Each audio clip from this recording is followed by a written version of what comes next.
Hello everybody, this is Mike Halpern welcoming you to this year's first edition of the WSRN pregame huddle. Before each Swarthmore away game, I'll be talking with various members of the Garnet 11. Today's special guest is Coach Lou Elverson. And Coach, I want to welcome you to the show and begin by asking you, how do you feel as coach of a team that has had 2 championship years going into this season? Well, Mike, I can say that after 2 seasons of success, we don't want to get lost in a bunch of defeats. So we're going to try to keep this record going, and it's going to be a tough job. Yes, I know with a reputation now after 2 years, a lot of teams will be looking to come back and beat us. And, of course, we've had many key losses through graduation, but Andy Weinstein, who missed most of last year, is back. How are you going to fill some of these holes, and what about some of the freshman prospects? Well, we actually only have one experienced lineman from the last year's squad, or last 2 years' squad, and that's Eric Blumberg. So to fill these spots, we have to rely on fellows who were second stringers last year or freshmen.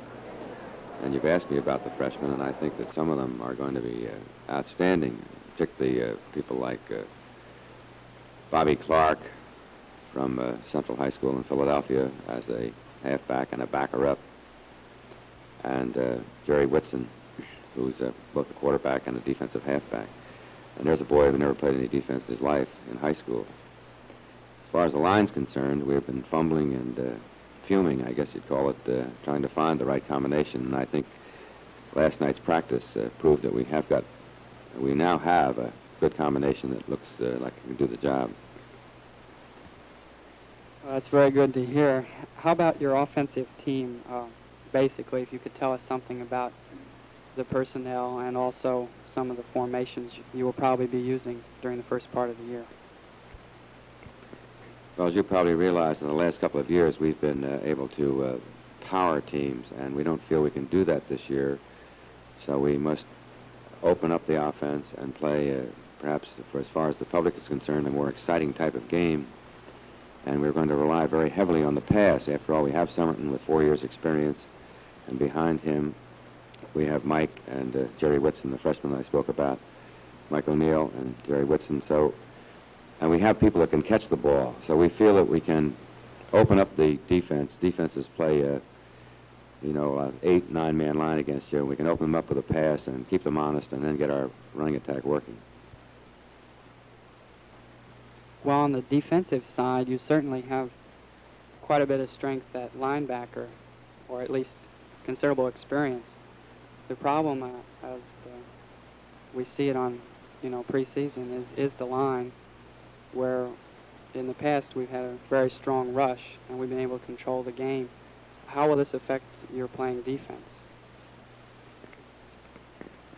Well, that's kind of a question mark at the moment, and if the people that we have in there now can hold up, coupled with some of the freshmen that are really now starting to come along, like John Burton, we could be possibly as strong. We'll have to rely more on stunning-type defenses instead of playing a real hard-nosed defense as we have in the past. Will we still be playing basically a 4-4-3? And if so, who will be the deep 3 on this defense? Of course, you've been sitting in the press box watching this 4-4-3 so-called, and actually we play what is called multiple defense. We show you the 4-4-3 before the ball is snapped, but we could be in 6-2, 6-3, 4-5, 5-4, and you name it. And of course, we do this to confuse not only the scouts in the stand, but the opposition. And we will stay with those basic defenses because I think a lot of the fellows, particularly from last year, know them. And, can't beat the fact that kids have some understanding of the defense, and you can just take it on from there. Well, looking at the league right now, how do you think it shapes up? And also with our schedule, where do you see the real tough games this year? Well, my general feeling is that they're all tough because, after all, we have been the champions for 2 years, and everyone's out to get us. And I know that Dickinson has been very unhappy with us for a number of years because we've beaten them. For example, one year they lost only to us, and they have been upset a couple of other times. Last year, of course, they played us in the mud, and they anticipated they were going to throw a lot of passes, and they weren't able to. But I see F&M as strong, or perhaps stronger than they were last year, and our new team on the schedule, Delaware Valley, is really a big, hard, tough football team. I think that that would probably be, from a physical standpoint, our toughest game throughout the season. Muhlenberg's better. I don't know much about Ursinus. Haverford will certainly be better. Hopkins will be better. And I'd look for real tough games week after week after week. And now we have 8 instead of 7. Do you see any team in the league would you pick as a favorite to win the crown? Well, from what I've seen so far this season, I'd say that Delaware Valley looks like the team to beat. They lost, of course, last week to Moravian in the closing seconds of the game. But they look like the strongest team right at the moment. I saw both Dickinson and PMC last week, and I wouldn't say that they're any stronger than they were last year. All right, speaking about that game last week, which Dickinson won, I believe, 15-13. It was a close game. What you saw on Dickinson, what do you think we can expect in the game? Well, Dickinson was very lucky to win the game. PMC had it all the way. As a matter of fact, with only 4 minutes to go, PMC was leading 13-3, and it was because of a drop punt and then a fumble that Dickinson was able to get in the score. I would say that Dickinson will use the same type of offense they used last year.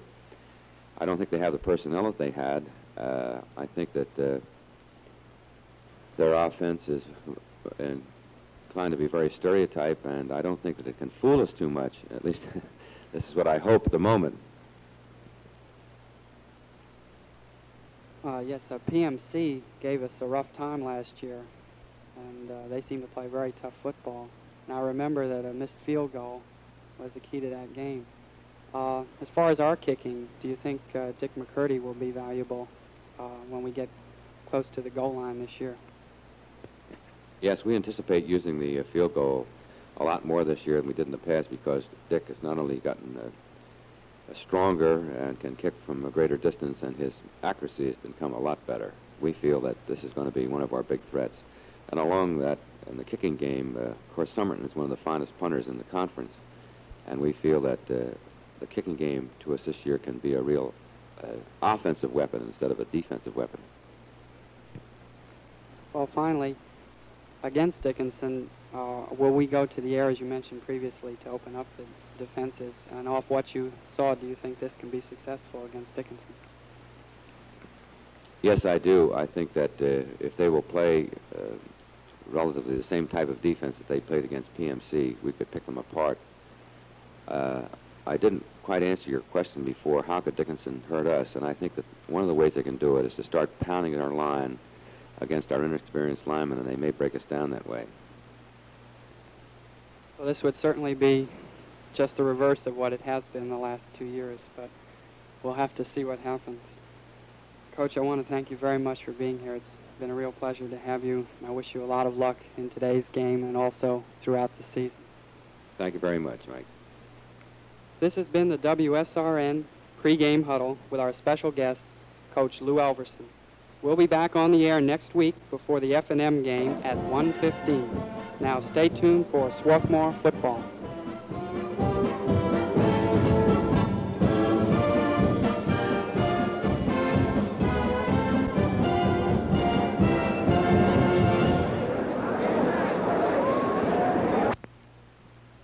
This is WSRN, Swarthmore College Radio, the voice of the Garnet on the road. Your dial is set for Swarthmore football on Radio 640.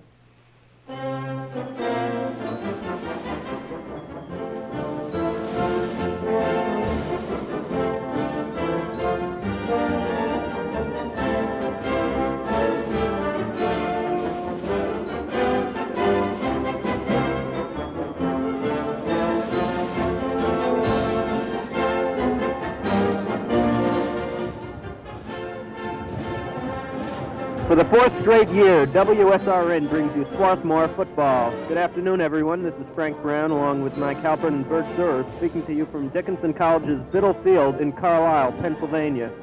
We're coming up on kickoff time in this season's opener for the Garnet, Swarthmore against Dickinson. First game of the year for the Garnet. For Dickinson, it will be the second game. They opened last week with a come-from-behind 15-13 victory over PMC, as their quarterback, Ken Eichelberger, passed for 2 touchdowns in the last 4.5 minutes of the game. This should be a pretty close game. In the history of this game, Swarthmore's won 16, lost 14, tied 4. Last year, the Garnet won 13-0 in the rain at Swarthmore, and the year before that, up at Dickinson, they edged out the Red Devils 16-12. We are situated in a brand new press box that is as yet nothing but framework here, and the wind is blowing through us, right through us, and we are freezing. I think that you can hear the wind coming over on the microphones, and there's not too much we can do about that. The field is in good condition, with the one exception that running from the 35-yard line on the north side of the field all the way to the north goal line, there is a deep rut down the center of the field, and this may affect the bounce of the ball. However, the field seems pretty dry and firm after all the rain we had the last 2 days. The weather is partly cloudy. There's not much chance of rain, but quite a bit of a chance of frostbite. And now, to bring you the probable starting offensive lineup, I would like to call to the WSRN microphones my color commentator for the fourth straight year, our own peerless prognosticator, Mike Halpern. Thank you very much, Frank, and hello, everybody. First, for the host Dickinson team, the offensive team, starting at left end, number 83, George Reynolds, a junior, 5'10", 170 pounds, from Martinsburg, West Virginia. At left tackle, number 75, Steve Overcash, a senior, 5'10", 240 pounds, an all-league player from Chambersburg, Pennsylvania. At left guard, number 51, Jeff Snook, a junior, 5'8", 165, from Burnham, Pennsylvania. At center, number 63, Dick Mollaire, a senior, 5'10", 185 pounds, from Upper Montclair, New Jersey. At right guard, number 61, Mark Birdsall, a junior, 5'10", 175, from Phoenixville, Pennsylvania. At right tackle, number 70, Ron Viken, senior, 6 feet tall, 210 pounds, from Bartonsville, Pennsylvania. At right end, number 45, Earl Short, a senior, 6 feet tall, 190 pounds, from Carlisle, Pennsylvania, a hometown boy. At left half, number 85, John Person, who played an excellent game in Dickinson's opener last week. A sophomore, 6'1", 185, from Williamsport, Pennsylvania. At fullback, number 36, Ray Colvin, a freshman, 5'10", 175 pounds, from Dillsburg, Pennsylvania. At right half, number 37, Roger Cook, a junior, 5'10", 180 pounds, from Sarasota, Florida. And finally, at quarterback, their new find, number 15, a sophomore, Ken Eichelberger, 5'9", 160 pounds, from Abington, Pennsylvania. Now for the Garnet on the offense, starting at left end will be both Dick Kamen, number 87, a junior, 6'3", 225 pounds, from Philadelphia, Pennsylvania, and Taylor Cope, also a junior, number 83, 6'1", 185 pounds, from Huntington, Indiana. At left tackle, John Gorlick, number 70, a sophomore, 6'1", 185 pounds, from Georgetown, Delaware. At left guard, Eric Blumberg, number 61, a senior, 6 feet tall, 215 pounds, from Southampton, Pennsylvania. At center, John Burton, number 50, a freshman, 6'4", 220 pounds, from Milford, Delaware. At right guard, Joe Kelly, number 63, a sophomore, 5'9", 180 pounds, Houston, Texas. Right tackle, John Loven, number 77, a sophomore. At right end, Fred Montgomery, number 82, a senior and co-captain. At left half, Chip Burton, number 22, a sophomore. At fullback, Andy Weinstein, number 25, a junior. At right half, Craig Martin, number 23, a sophomore. And at quarterback, co-captain, John Summerton, number 11, a senior. Mike, they just had the toss at the center of the field. Dickinson co-captains Rich Malaire and Steve Overcash. Garnet co-captains John Summerton and Fred Montgomery. Swarthmore won the toss, elects to receive. Dave Bresler is now teeing up the ball for Dickinson. Dickinson will be moving north to south, Swarthmore south to north. Bresler to kick off for Dickinson, deep for Swarthmore, Chip Burton, Bob Clark, and Craig Martin, reading from left to right. And Clark is a freshman whom Coach Lou Elverson regards as being a really promising boy. Okay, we're ready to go as Bresler is set. Whistle blows, and the Swarthmore 67 football season is underway. It's a high kick, short. Craig Martin takes it on the 10. It's the right side. It's to the 15, to the 20, running right through the team, across the 25-yard line, over the 30, and he is down at the 32-yard line as a good hole opened up for him on the right side. Tackle on the play by Fred Schruers, number 21. Swarthmore quickly out of its huddle. John Summerton set over center, calls signals, backfield, shifts right. John goes back, hands off to Martin, trying to turn the right side. He's going to be snowed under for a loss back at the 25-yard line. Craig got the ball and didn't have a chance to get started as he could not get around the corner. Tackle on the play by Elliot Strokoff, number 81. For Swarthmore in the starting backfield, Summerton is the quarterback. Two halfbacks, Burton and Martin. The fullback is Andy Weinstein. Swarthmore now has the ball on their 26-yard line. Second down, long yardage. Summerton set, calls signals, backfield, shifts to the left. John fakes, handoff to Craig Martin, rolling right, throws, incomplete, intended for Burton. No, intent for Montgomery, rather, coming across on the right side. He was on the 30. It was a short pass and it fell out of his hands. Defending on the play, number 27, Greg Abelm. Frank, Dickinson is playing a very tight defense. They only have 3 deep backs, and their linebackers are playing very uptight. And John went with a short pass there, but they were right on it. Kamen split out left. This time the backfield shifts to the right. Summerton going straight back, and it's a quick kick as it's bouncing across the 45 and bouncing all the way down to the Dickinson 25-yard line as John got away the quick punt very well. Yes, that was very good execution on John's part. He just took one step, kicked a low line drive, it bounced down the field, and gave the Garnet better field position there because there was no run back. And here's Dickinson coming to the line of scrimmage. Dickinson first and 10 on their 25-yard line. Ken Eichelberger's the quarterback. Goes back, pitches out to 85, John Person, trying to turn the right side, and he's knocked down for a loss at the 23-yard line. Tackle on the play by Fred Montgomery, shooting in from his left corner linebacker spot. Yes, that was an excellent example of how invaluable good linebacking is, as Montgomery diagnosed the play and came in hard from the left side to trap him for a loss. Second down, 11 to go for Dickinson from their own 24-yard line. Fullback is Ray Colvin, set directly behind Eichelberger. In motion to the right comes Person. Handoff goes to Colvin up the middle, and he's to about the 28-yard line. Tackle on the play by Eric Blumberg. Well, he's advanced the ball 6 yards all the way to the 30, where it will be 3rd down and 5 for the Red Devils.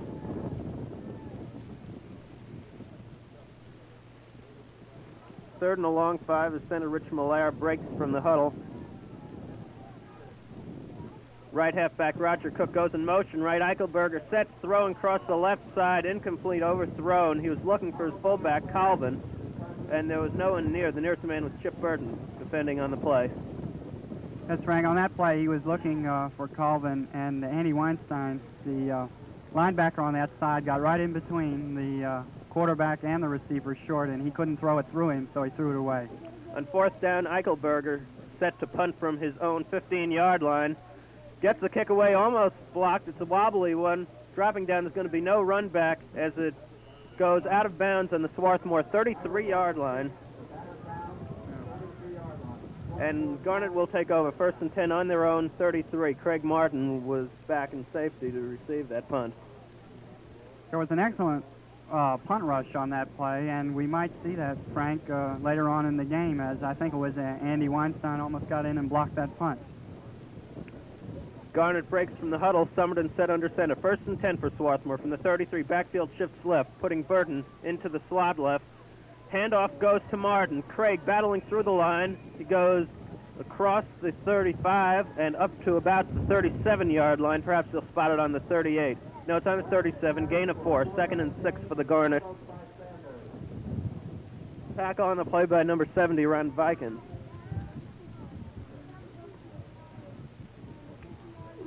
For Swarthmore, 2nd and 6 from the 37-yard line. Somerton set under center. Backfield shifts right now. Martin is out in the right flat. Somerton hands to Chip Burton. Last man through, and Chip barrels up to about the 39 or 40-yard line.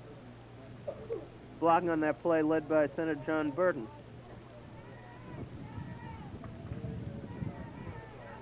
Frank, it appears that Dickinson is playing a very pinching defense, and I wouldn't be a bit surprised if John could hit his flanker back from the left side. I believe it's Taylor Cope on this play, cutting in between the defenders, but we'll see.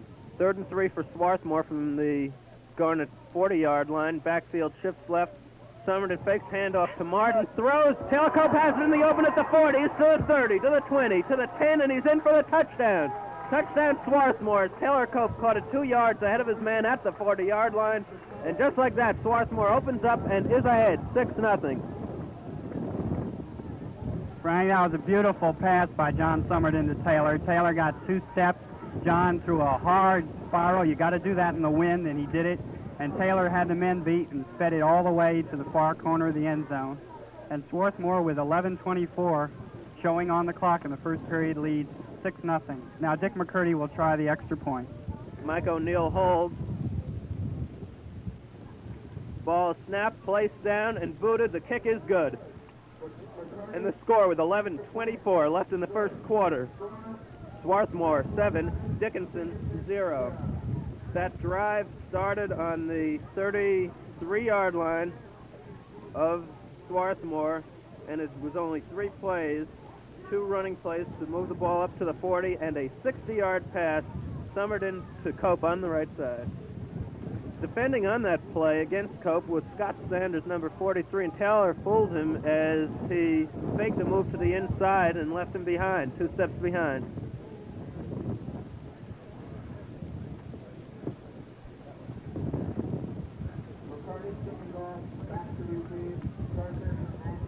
Well, we certainly hope that will continue, as I think Somerton called a beautiful play on that one. As a matter of fact, we read it all the way up here before he called it, but okay, Dick McCurdy's going to kick off. Kick is high, end over end, going down to the 10-yard line. Abel has it, and he's down immediately on the 13-yard line, or is it the 18, I believe. 18. A good tackle.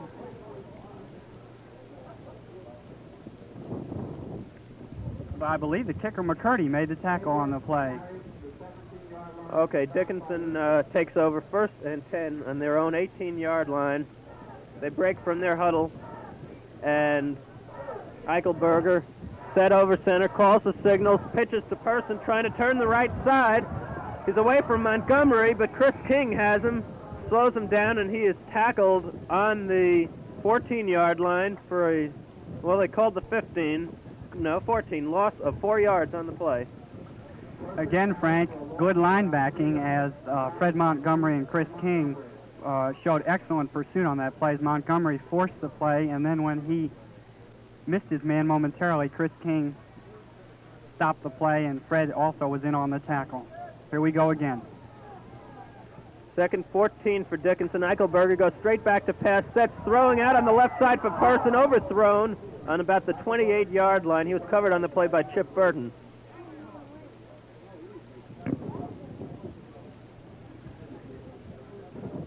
Frank, I just noticed in the defensive lineup, it appears that Whitson, a freshman, is playing along with Clark. Now, is this a late change, or how is Coach say anything about that?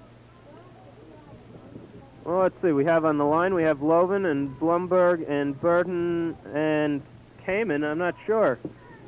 Eichelberger set, hands off on the draw to his fullback, Ray Colvin, and Colvin drives up to the 19-yard line, but it'll be a punting situation because that'll be, or no, well, it'll be 3rd and 9.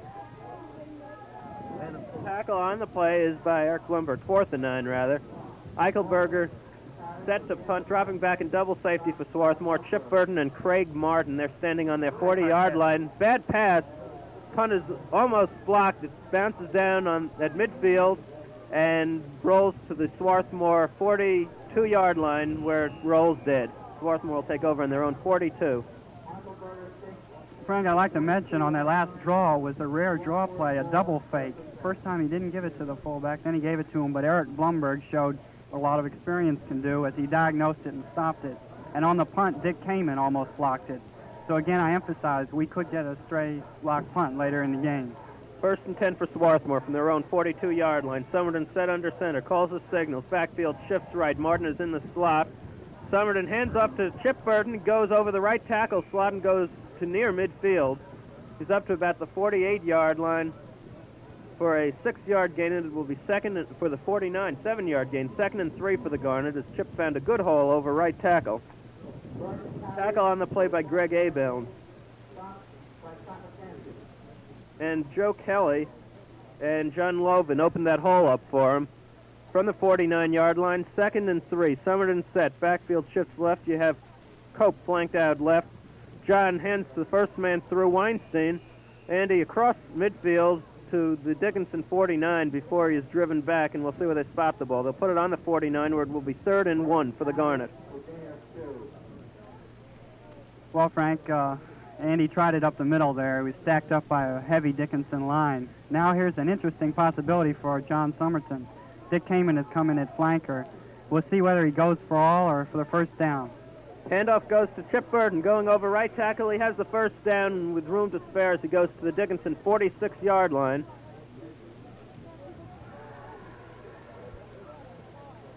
First and 10 Garnet. It's good running by Chip as he swung wide and then cut back on his own right side and dove for the first down. Very good running by halfback Chip Burton. Swarthmore breaks from the huddle. We have Kamen flanked out left. Somerton goes back looking for Kamen across the middle, and Dick has it. A great catch with 2 men hanging on him at the 33-yard line. He's down immediately at the 32. Tackle on the play by Greg Ross, who is the left side linebacker. Swarthmore breaks from the huddle with another first down at the Dickinson 32-yard line. Somerton sets, goes back, hands to Martin, trying to turn the left side, and Craig is pulled down for perhaps a 1-yard gain. 1-yard gain at the 31, and it'll be 2nd and 9 for Swarthmore. Tackle this time by Andy Bogdanoff, coming up from right safety. Frank, John has not used his ends recently. He's been throwing to the wide, the flanker. He might come back to Fred Montgomery if he needs significant yardage here. Bob Clark, freshman, in for Chip Burton at left halfback. Somerton sets. Throw. No one is free. He's going to bootleg to the right as he is across the 30-yard line and down to about the 26 where he's rolled out of bounds. John was looking over the middle, couldn't find anyone free, and is driven out by the left side linebacker, Greg Ross. They'll spot that right on the 25-yard line where it will be 3rd down for Swarthmore and 2.5 to go. Time to go in the first quarter, 7 minutes. The score is Swarthmore 7, Dickinson 0 from Biddle Field at Dickinson College. Garnet set at the 25, 3rd and 2.5. Backfield shifts to the right. Somerton hands to Bob Clark, turning the right side. He's across the 25, down to about the 22-yard line. I think he has his first down. He does. First down, Swarthmore on the 21. Frank, John has been calling his plays very well, mixing up extremely well. And Garnet is now driving once more. He's also calling very quick huddles, which is a good thing. He's got momentum, and he's coming to the line of scrimmage in a big hurry, and here he is again. From the 21-yard line, 1st and 10, backfield shifts right. Weinstein now set just to the right of Somerton.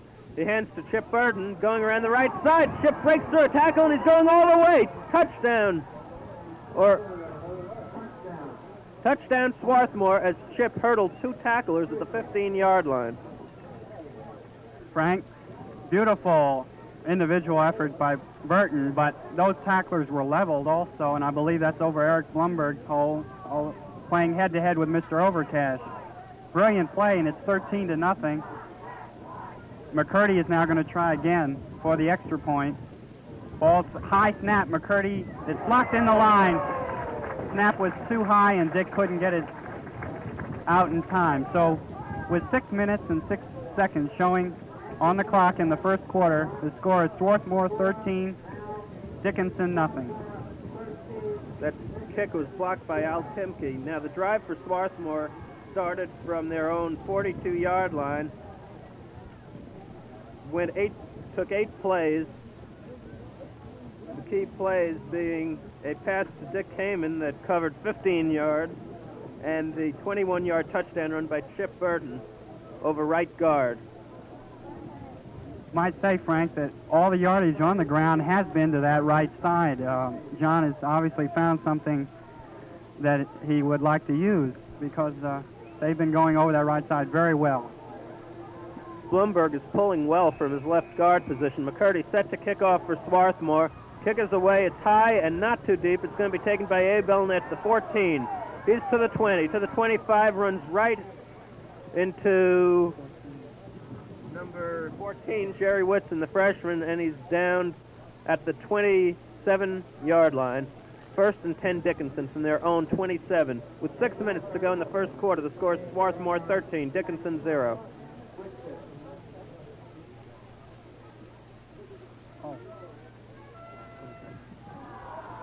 Dickinson set, first and 10. Eichelberger calls signals, hands to Roger Cook coming over from right halfback. He goes over left tackle and gets to about the 30, but the flag is down on the play.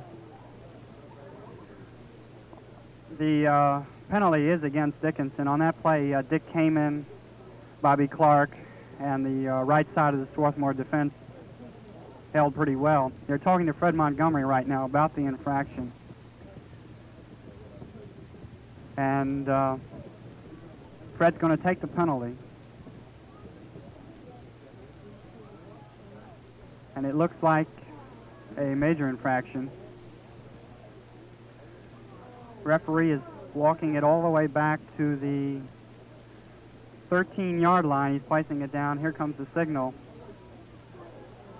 Holding, offensive holding on Dickinson.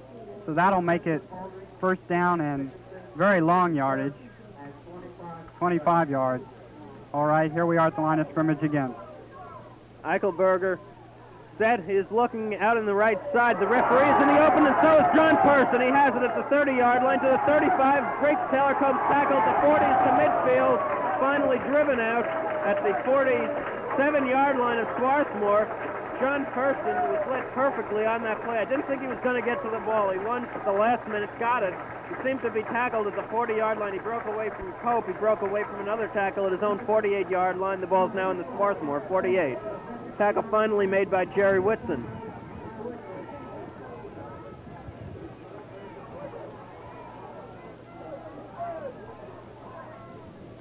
Eichelberger set for the 48. Hands off to Cook, I believe, going over the left side. He's across the 45 to the 43-yard line. 5-yard pickup, second down, 5 to go.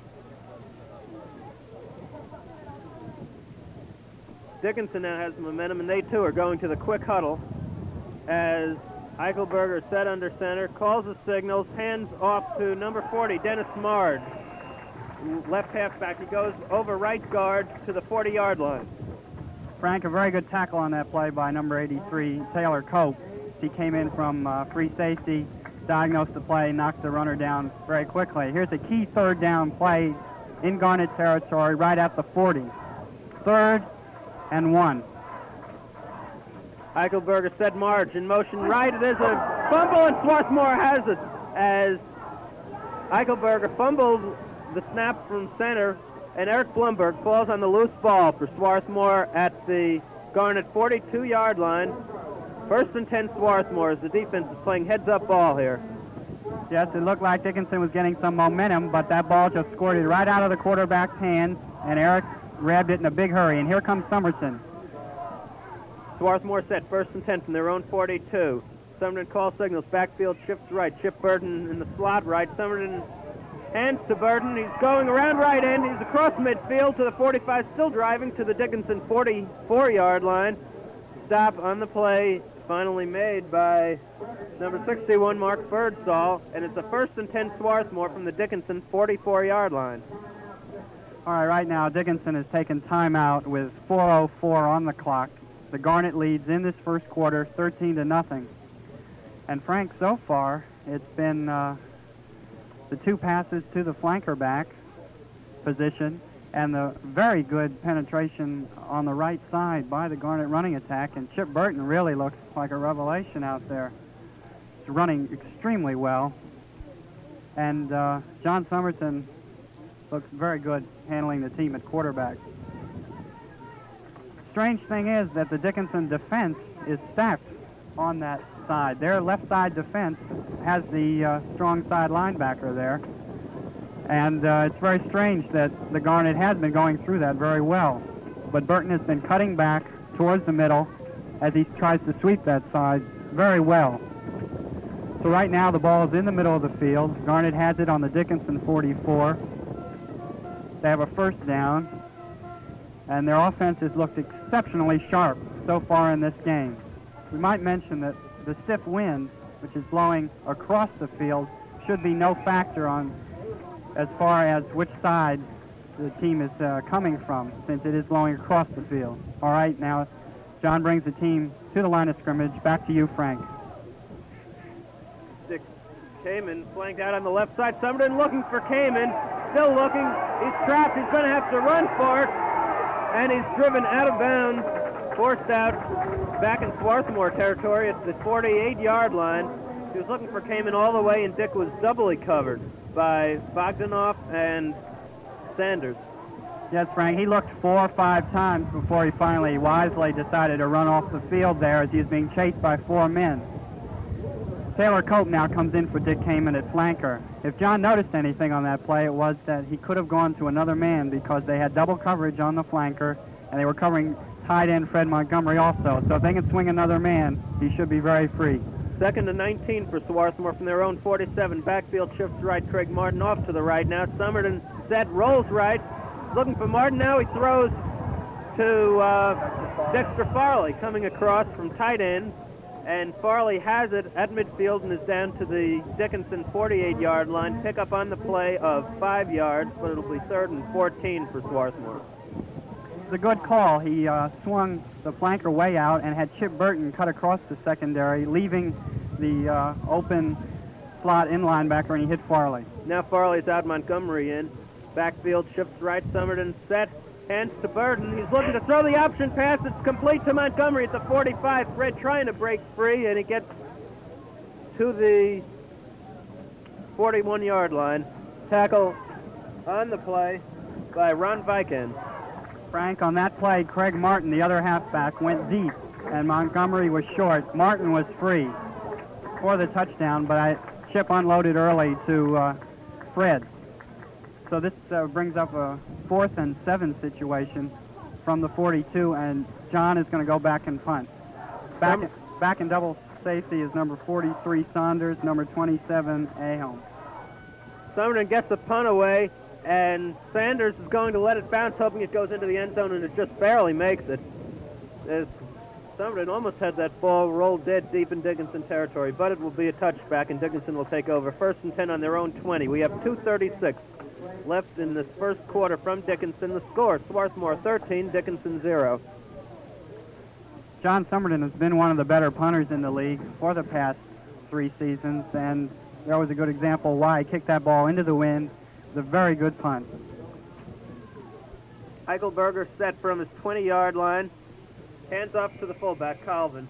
He goes up the middle for perhaps 2 yards to the 22, where it will be 2nd down and 8 to go. The whole middle of the line in on that tackle. Also Taylor Cope coming in from safety. And Bob Clark, the freshman. For a 2-yard gain. 2nd and 8 for Dickinson from their own 22-yard line. Eichelberger set. Hands off to Person. Person trying to turn right tackle. and goes to about the 25-yard line. Fumble, and Swarthmore has recovered. Let's see who gets up from the bottom of the pile. Chris King, I believe, recovered the fumble as the ball squirted forward to the 26-yard line. Frank, that was a weird play as the ball went forward and everybody was sort of suspended, and Chris King got his hands on the ball. He was about 6 yards away from the carrier when he was hit.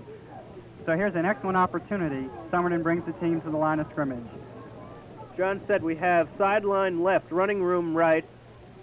John fakes to Chip Burden, throws to Fred Montgomery. He's free across the middle, and he's down inside the 10-yard line, tackled by Person. And they're going to put the ball right on the 10 where it will be a 1st and goal, Swarthmore. Beautiful pass by Somerton. Excellent leaping, running catch by Montgomery. He did very well to hold it as it was a hard, head-high tackle. And here's that quick huddle, and here's the team once more. 1st and goal for the Garnet from the 10-yard line. Somerton set, backfield, shifts right. We have Dick Heyman out on the left side. Handoff on a good fake to Chip Burden, still driving forward inside the 5-yard line and down to about the 2. Tackle on the play by Steve Overcash. Chip Burden running very, very well this afternoon. Yes, Frank, again, he's running to his right. He cuts back to his left. He got hit. It was second effort. He keeps those legs going, and the Garnet's in very good position. 2nd and goal on the 2-yard line. Team set at the line of scrimmage. Somerton calls the signals. Backfield shifts left. John hands off to Andy Weinstein, the fullback, who's down close to the goal line, but he's not over. Picks up perhaps half a yard, but now it's on the 1.5, 3rd and goal. On that play, the team shifted left, I believe, for the first time. And the Dickinson defense now is spread out. They're not ganging up on any one side. Came in flanked out left. Somerton hands to Craig Martin, and he is in over right tackle for the touchdown as he goes in over John Lovin's spot. And it is now Swarthmore 19, Dickinson 0, with 33 seconds left in the first quarter. And this is turning out to be one great first quarter for us, Max. It sure is, Frank. Craig on that play pulled a page from Burton's book. He hit the line, bounced a little bit, and then sort of almost went over the center of the line for the touchdown. Now here comes that extra point. McCurdy is going to try and kick it. O'Neill will hold. Ball is a high snap. McCurdy's going to have to run back to the 20. He picks it up, and it's snowed under. He throws it as he goes down. There's nobody there. And again, the extra point try is unsuccessful because of a poor snap from center. So, with the unsuccessful try, the score is still Swarthmore 19, Dickinson nothing, and we're still in the first quarter. An excellent display of opportunistic defense by the Garnet, as 2 fumble recoveries have led to touchdown drives and some sharp playing by the offense. Frank, I believe the quarter has ended as they are shifting sides. So here's a recap of that touchdown drive. Okay, that drive went only 26 yards on 4 plays. Was set up as Chris King recovered John Person's fumble. On the first play from scrimmage, Somerton passed to Fred Montgomery down to the 10-yard line. Then Chip Burden ran to the 2, Andy Weinstein to the 1, and Craig Martin carried it over. McCurdy will be set to kick off again, and maybe he's going to get tired of this. He's already done it 3 times, and we're only at the start of the second quarter. Deep for Dickinson, Abel, Person, and Lonnie Haynes, number 28. McCurdy set to kick. The kick is high, end over end. It's fumbled by Haynes back around the goal line. Now he's up to the 5, to the 10, to the 15, to the 20. He breaks free at the 25 and gets to the 28-yard line. Good second effort by Fred Montgomery to get him just as he started to put on a burst of speed. And it will be 1st and 10 Dickinson from their own 28-yard line.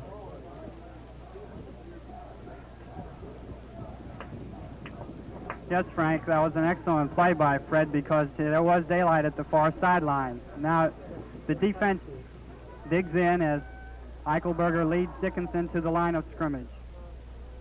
Dickinson set. Eichelberger calls the signals, hands off to Roger Cook. He comes over left guard and goes up to the 30-yard line. Pickup of 2 yards. It will be 2nd and 8. Frank, it was good teamwork on the right defensive side again. Weinstein, the linebacker, came in there along with Taylor Cope. Andy turned the play in, and the line caught up with it with pursuit. There's a new center in for Dickinson, Bruce Angelo. Eichelberger calls the signals. He's rolling right, looking to throw. He's running. Farley puts on a good rush, passes away, and it's incomplete at the 32-yard line, intended for Roger Cook. Great rush put on by Dexter Farley. Yes, on the long completion that Eichelberger threw it 2 series ago, he also had a great rush, and that one really ruined that play as he forced him way back, and he had to throw running away and jumping. So it's 3rd and 8 on the 30-yard line. Eichelberger sets, goes back, fakes to Calvin on the draw, throwing out in the left flat, overthrown. Dennis Marge was all alone with blockers in front of him. An excellently done screen pass, Frank. They had quite a bit of room over here, and unfortunately he overthrew his receiver. So it's a punting situation for Dickinson. Chip Burton and Craig Martin, our 2 halfbacks, are dropping back to about the 35-yard line. Eichelberger will be punting from his own 15 as it's 4th and 8 for Dickinson from their 30. We're waiting for the snap from center. There it is. Good snap, and he's going to run with it. It's a fake. He's to the 20, to the 25, to the 30-yard line. Driven out of bounds. And Swarthmore will take over deep in Dickinson territory again. Yes, that was a fake. Fred Montgomery came in hard from the left side, and he went round Fred. But Dexter Farley was there, and he drove him out of bounds on the 28.5-yard line. So a gamble early does not pay off. Eric Blumberg has just limped off the field for Swarthmore, and is replaced in the middle of the line by John Burden. And it's going to be an offside penalty as Taylor Cope goes driving, as Joe Kelly rather, goes driving into the Dickinson backfield. It's going to be a 5-yard offside penalty on Swarthmore, and it will be 1st and 15 from the 34. Northrup is in at guard now. We have John Burton at center. We have Kevin Northrup in at one guard, Joe Kelly at the other. From the 34-yard line, 1st down, 15 yards to go. To the Garnet backfield, shifts right. Summerton fakes, hands off to Weinstein on a great draw. Andy to the 30-yard line. Pick up a 4 yards, and Summerton's faking on that was perfect. Tackle on the play by number 39, Greg Ross, left side linebacker. Yes, Frank. Jonathan going back on the same play, going back short and pumping and throwing. And on that one, he pumped, he turned, he gave it to Andy. It was a good fake, and only some alert defensive play kept it from going a little bit further. Swarthmore set 2nd and 11 from the 30-yard line. Backfield again, shifts right. Summerton goes back, hands to Burton. He's throwing the option again. To Craig Martin, touchdown Swarthmore, as Craig is all alone on the 5-yard line and brings it in. And we have seen Martin throw the option last year. This is the first time we've seen Burton. He's thrown it twice for 2 completions and a touchdown.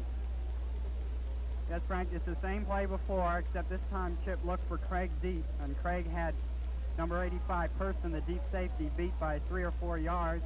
It's a good pass to him, and he walked it in. And it's now 25-0, 13-17 on the clock. McCurdy now will try the extra point, and it's low, and it's into the line. It's no good. I'm sorry, but that was not McCurdy. I see. Way was holding the ball on that play. The snap was good. The ball was put down well, but it was knee high as it went into the line. So, score is Swarthmore 25, Dickinson nothing. 13-17 showing on the clock, and we're in the 2nd quarter. Swarthmore started that drive at the 29-yard line as Dickinson tried a fake punt. Swarthmore took over a dance on the 29 after an offside penalty. Andy Weinstein ran it down to the 30, and then came the opposite pass. First to Mark, and as Mike says, it's 25 for Swarthmore, 0 for Dickinson, 13-17 left in the half. McCurdy set for Swarthmore. Kick is away, and the wind carries it to the right side, taken by Hayes to the 12. It's to the 15, to the 20, 25, 30-yard line, driven back and out of bounds. by Al Douglas, number 29, who's driven all the way back to the 26-yard line where he goes out, and that's where Dickinson will take over. First and 10. You know, for the extra point attempt, we had this trouble 2 years ago finding a suitable holder. Last year, Mike O'Neill did the job, and now he's holding. And we're going to have to go through some experimenting here because we can't afford to spend so many extra points. Set. Eichelberger is handing off to the fullback, Colvin, who goes to the 28-yard line. Tackle on the play by John Logan. And it will be second down and 6 to go. On second and 7, 28-yard line.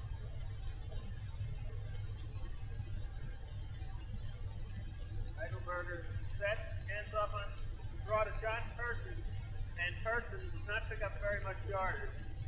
Gets only about 1 yard, or close to the 31-yard line. Tackled by Chris King, and you can see the difference on the safety that makes the draw play. Eichelberger is nowhere near as good as somebody who did that. Well, Frank, the score of the game is 25-0, and the Garnet defense is playing ball like they really want a big victory here, and that makes the difference if taking or no taking. Right, Mike Eichelberger goes back to the 20, and he's going to be tackled for a loss by Dick Heyman. And the penalty flag is down as he tackled on the 25-yard line. Frank, I believe there was a offensive holding play on the pass block on Dickinson. That is the signal by the referee. And let's see what happens. You're talking to Fred Montgomery right now. The ball is on the 26.5-yard line.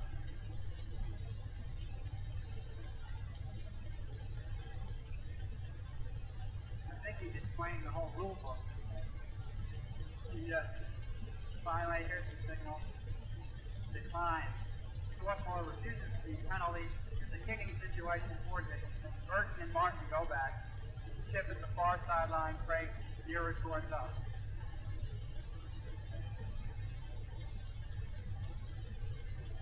Eichelberger sent the punt to the Red Devils. He's standing back on his own 11-yard line. Gets the snap from center. Eichelberger kicking this time. High kick, end over end, bounces down and out of bounds at about the 46 or 7-yard line. We'll see where the referee stops the ball. There's no chance for a run back in there. Frank, the rush the Garnet is putting on these punts is now disturbing Eichelberger quite a bit. He got a strong rush once more and obviously picked that ball off target. So the Garnet takes over in Dickinson territory, and so far they have looked very, very good in their execution on offense. Let's see if Summerton stays on the ground or goes for more points. Be hurried. The wind blows the ball out of bounds on the Dickinson 47-yard line. Swarthmore set first and 10. Summerton hands off to Chip Burton. He goes right through the middle of the line, across the 45, down to about the 42-yard line. Tackle on the play by Greg Ross. The ball is spotted on the 42. Mike? Frank, they've been opening excellent holes for that line. Anyway, John may choose to continue attacking on the ground. Second and 5, Swarthmore. Summerton hands to Martin, running around the left side. He turns the corners across the 40 into about the 38-yard line, but should leave 1 yard for first down.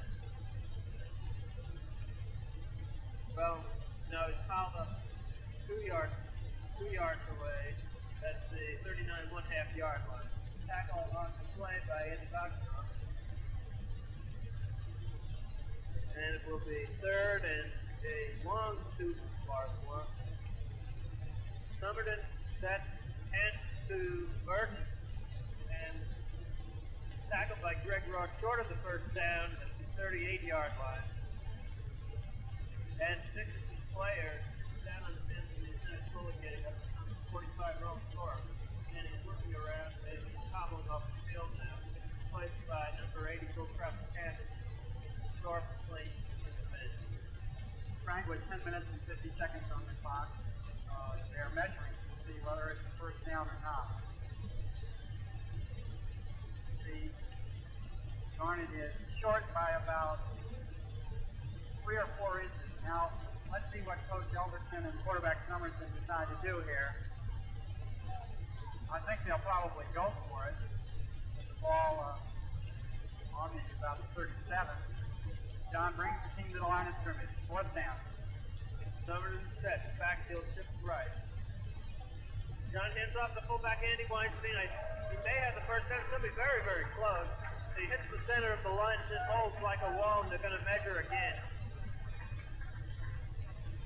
It's going to be very close. From here, it does look like he had it. But here comes the change, to be sure. No change. No change. First and 10 Dickinson, the Red Devils defense holds on a key situation for the first time today. Dickinson coming out of the huddle, set on the 38-yard line. First and 10, Eichelberger set. Handing off to his left halfback Cook, right halfback rather, and Cook brings it up to the 40-yard line, gain him to second and 8 now, 16 makes the stop. Next. Frank, on that call, give it to the fullback Weinstein. You know, the Garnet's been calling rather spectacular plays, but on that one they got conservative and they ran into the center. So we'll see what happens next time. 10 minutes, 10 seconds left in the first half. Swarthmore 25, Dickinson nothing. Eichelberger hands off to Dennis Mars. Side, he fumbles the ball as he comes to the 43-yard line. And still Dickinson's ball. It's on the 42, third down and 6 to go.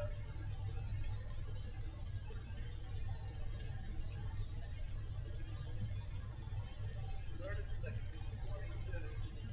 Now Mars flanked out on the right side. Eichelberger looking for him. And he hits it across midfield down to the 48-yard line of Swarthmore, where he is tackled by Jerry Whitson. Frank, I was watching Chris King, one of the two linebackers, inside linebackers, and Chris moved in that direction and the ball just went right by his fingertips for the completion. King and Clark are the two inside linebackers on the defense. Whitson, Cope, and Burton are the deep backs. And here comes Dickinson to the line of scrimmage. First 10 Dickinson on Swarthmore, 48 Eichelberger, fakes to the fullback, hands to Cook. Cook goes down to the 46-yard line for a pickup of 2 yards. Tackle on the play by Taylor Cope and Eric Blumberg. Frank, the secondary men, especially Cope. Cope is excellent in his reaction to the ground play. He moved up very fast on the secondary. Notice he's in on the tackle 2 yards beyond the line of scrimmage. Good reaction.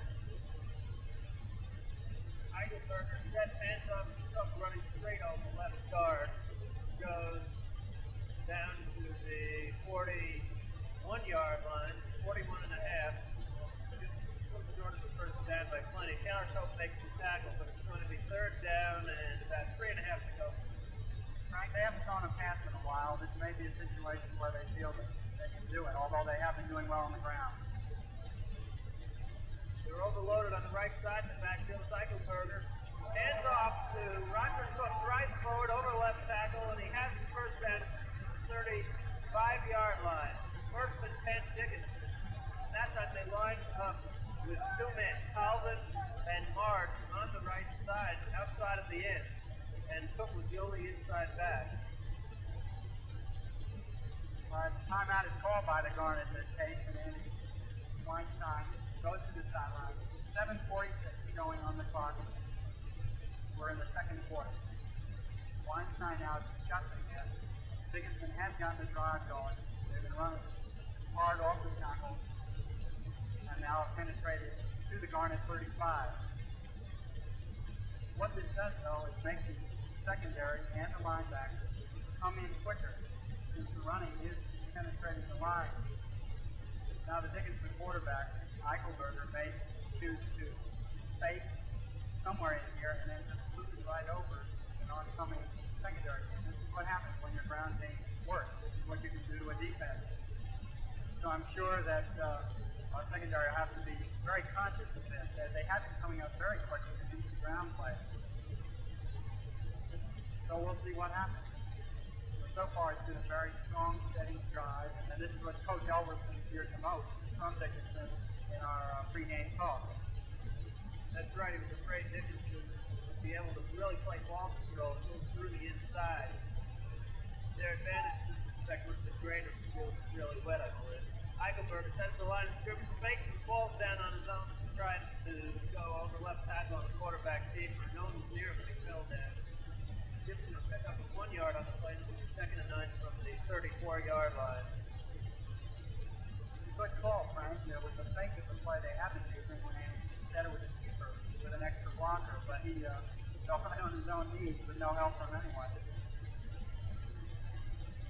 Center Angelo sends Dickinson. Eichelberger comes to the line. That's the same crazy backfield set up. Eichelberger rolls right, good for Booth on by Montgomery. Throws out to the right side. It's complete on the 31-yard line to Dennis Marr. And tackle on the play by and ball on the 31-yard line. Taylor Cope was high on that tackle line. I think he had the wind knocked out of him there. Trainer is out helping him on the far side. I think it's just the wind away. He came in high on the tackle line heavily.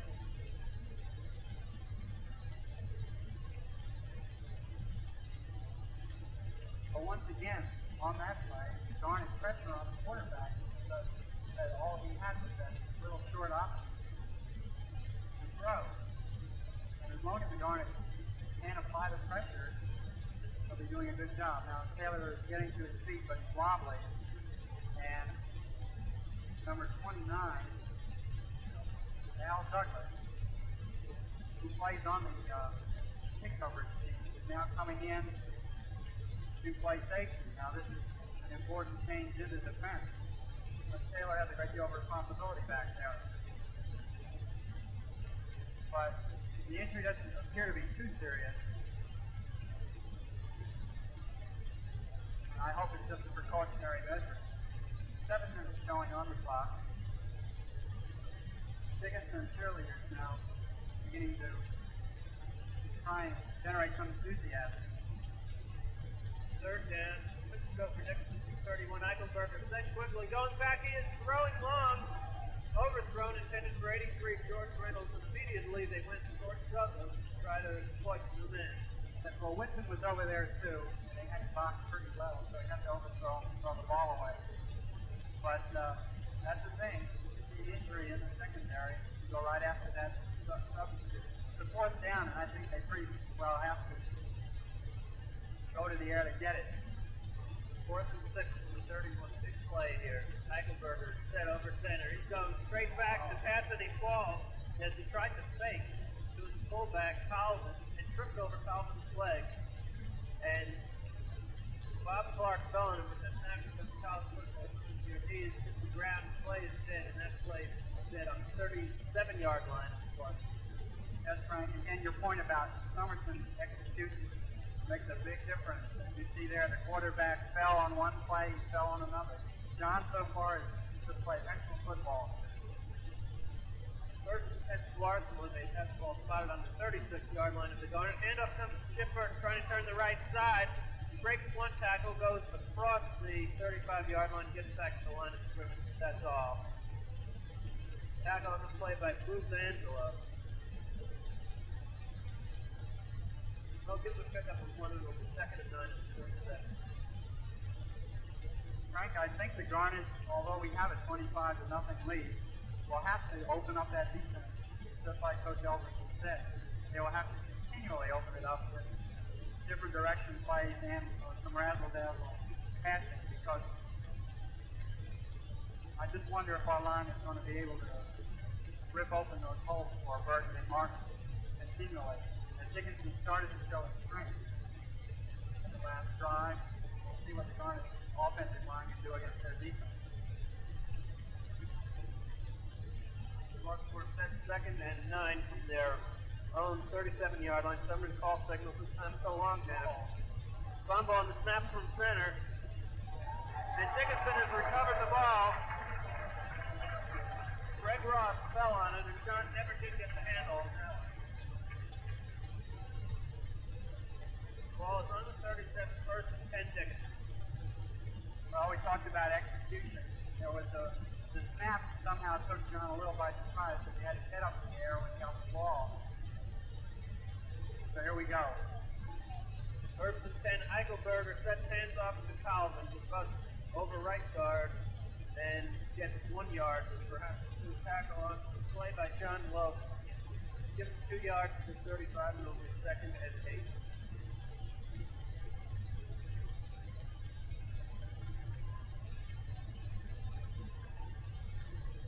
Sun goes under classification mark. This is really ridiculous. Dickinson set at the line. Second and 8. Fumble, and person falls on it. And Eichelberger, I'm not sure what happened in the ball. It's just like quarterback right to the middle of the backfield. Person fell on it on the 38-yard line. So it'll be 3rd and 11. Nobody seems to want the ball here. And quarterbacks are having problems. It could be their hands are cold. Dexter Farley has come in on the defensive unit, and John Burton has gone out. Comes Dickinson to the line of scrimmage. 3rd down. Quick count, Eichelberger goes back, rush put on, his pass is complete at the left sideline. John Person catches it, is nailed immediately by Chip Burton, and the ball is on the 24-yard line. First down, Dickinson. Good catch by Person. Yes, the ball had to be thrown over Weinstein and just around Burton, and he caught it at the sideline. Good execution. First and 10, Dickinson. Eichelberger sets, makes a quick pass. Intercepted by Montgomery, rather. There he goes to midfield, to the 40, 30, to the 20. He's going all the way to the 10, in for the touchdown. I don't know what Eichelberger was doing on that play because Montgomery was the only man there. He went out into the right flat. Fred took it all alone and went right down the left sideline. Frank. On that play, it was a flat pass. Farley gave him a big rush. He turned. He obviously was looking for his own man. He threw it knee-high at Fred Montgomery, who was pretty surprised to see it. When Fred caught it, it's one of those situations. He had the whole far sideline. And that was about a 75-yard return. And here's that extra point again. Snaps it down. McCurdy into the line, blocks again, and the Garnet leads 31-0 with 4:03 on the clock. And we're having a lot of exciting plays here, long gainers, and a lot of missed points. But it's 31-0, and here's a recap of that rather short touchdown drive. Yes, primarily it was an 80-yard run back. Fred Montgomery. Wade is not putting the ball down very well. He does not have it set solidly at all, and Dixon can't get started. I'm not sure if this is an experiment or what, but O'Neill was putting the ball down very well for us last year. Well, Frank, irregardless, the plays have been extremely exciting here. Garnet is playing very interesting football, and I hope all you fans that are listening will come out and see him because this is really spectacular football. Eric Hope's been on the kick team, so he's all right. And McCurdy signals he's ready to kick end over end. Haynes takes it on the 15-yard line at the right side, comes to the center of the field, cutting over the left sideline to the 20, to the 25, and driven out of bounds to the 26. Bob Clark, the freshman, drives him out with the Keller post. Frank, we might mention that John Basillo and Al Miller, or Ken Miller, are two of the ball players in on these kick squads, on the kick coverage. And so far, Swarthmore's kick coverage has been very good. First and 10 Dickinson, their own 26. They're really in the hole now, down 31-0. Eichelberger goes straight back to pass, looking on the left side. Complete with the person. Breaks one tackle and is driven out of bounds at the 40-yard line. Finally driven out by Chip Burton and broke the tackle by Andy Weinstein. Person has some good moves, especially cutting back towards the sideline. But the Garnet has to give him these on the deep pass because certainly Dickinson has to score in a hurry. With less than 3.5 minutes to go in the half, 31-0 Swarthmore. First and 10 Dickinson on their own 40-yard line. In motion to the right goes Person. Long count, Eichelberger rolls right, looking for first, but throwing longer, incomplete. I believe he was intending that pass to George Reynolds, but no one was close. Chris King, Jerry Winston, and Cal for all the vicinity. This is sort of the time you like to play secondary because the quarterback is fading and passing on every play. You can sort of look for a lot of action back there. And on that play, the linebackers, Clark and Weinstein, dropped back along with the deep three. Garnet had blanket coverage. So it's a second down situation on the 40. Dickinson had sideline to the left, lots of running room right. Again, Person goes in motion right. Eichelberger again rolling right. Good for Silkwood on it. Going to be nailed for a loss by Fred Montgomery, shooting in left corner linebacker. Dexter Farley and John Logan right in there on the rush also. That left side, as you mentioned, Logan, Farley, and Montgomery linebackers really coming in. They have been all game. Very hard. And on that play, the inside linebacker Clark also blitzed, took out a few blockers, and that enabled that rush to be even more effective. King and Clark are inside linebacker, Weinstein and Kamen are the outside, Montgomery the outside linebacker. Eichelberger set 3rd and 20 yards to go. He goes back and he's going to be nailed again at his own 22-yard line. Tackle on the play by number 77, John Logan. And the rush is really tremendous. Now the ball's down on the 22, 4th down and 28 yards to go. I think this is a punting situation, right?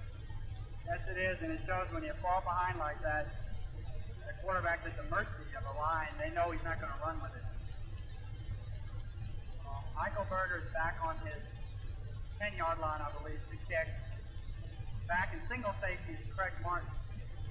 Eichelberger bad pass. He runs to his right, kicks it, end over end, coming down at the 45, bounces back towards Dickinson side, but it's down in the air by number 83, Bob Reynolds, George Reynolds, on the Garnet 45-yard line. Swarthmore will take over with a minute and 45 seconds going on the clock.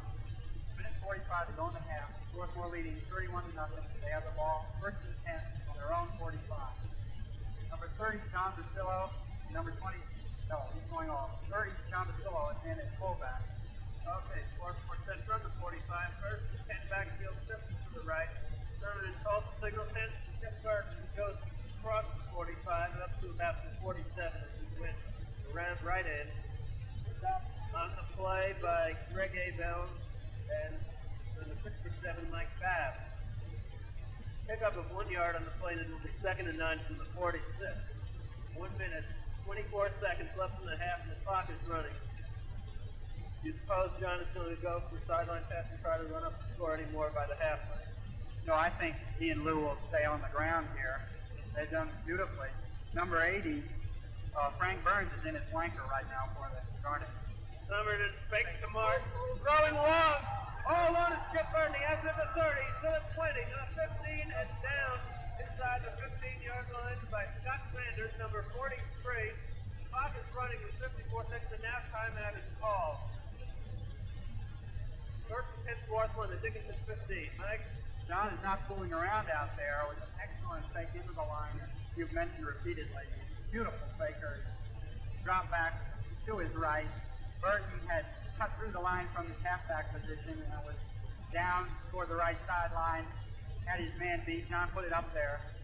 And finally they caught Chip from behind on the 15-yard line. And with 54 seconds, Garnet has a chance for another score, and they're obviously going for it. Tremendous show of offense here and execution on pass play. Wouldn't you say? Soder has had 2 days before, but I think this has to be his best so far. He has done almost nothing. Hunted well, faked brilliant, really thrown active. You might mention also that John Burton, John Gorlick, Eric Blumberg, Joe Kelly in that offensive line, along with John Logan, has given him excellent protection in addition to his own faking holding up the defensive line.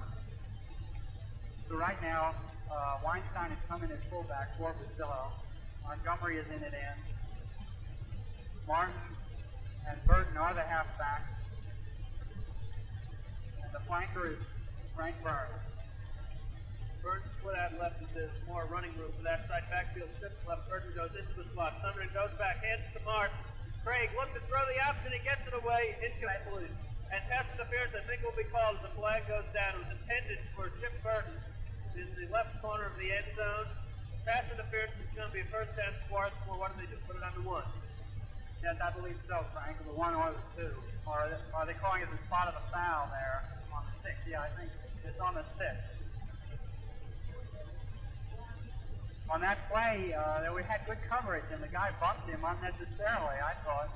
They had 2 men around, Chip and Montgomery there. And the man put up his elbow and bumped him while the ball was still in play. Craig did well to get that pass up to the level immediately. We now have sideline left, running room right, turn, flanked out right, backfield, Chip to the right. Somebody hands for Chip Burton. He goes over right tackle, over the 5, and all the way in for the touchdown. And Chip is running tremendously. This time it was John Logan that made the key block in front of him. Yes, Frank, it was a half-speed play all the way. Just picked his way. He had a hole, and Logan opened up very nicely, kept going, drove into the end zone. The score is 37-0 with 41 seconds. And here we have a familiar scene. The extra point try. McCurdy, ready? Place down, kick, and it is good. Right through the uprights. McCurdy is one of the happiest men on the field. And the score is 38 for Swarthmore, nothing for Dickinson. 41 seconds to go. As Garnet went for another touchdown. Frank, what was the score on that? Swarthmore went 55 yards on that drive in 4 plays.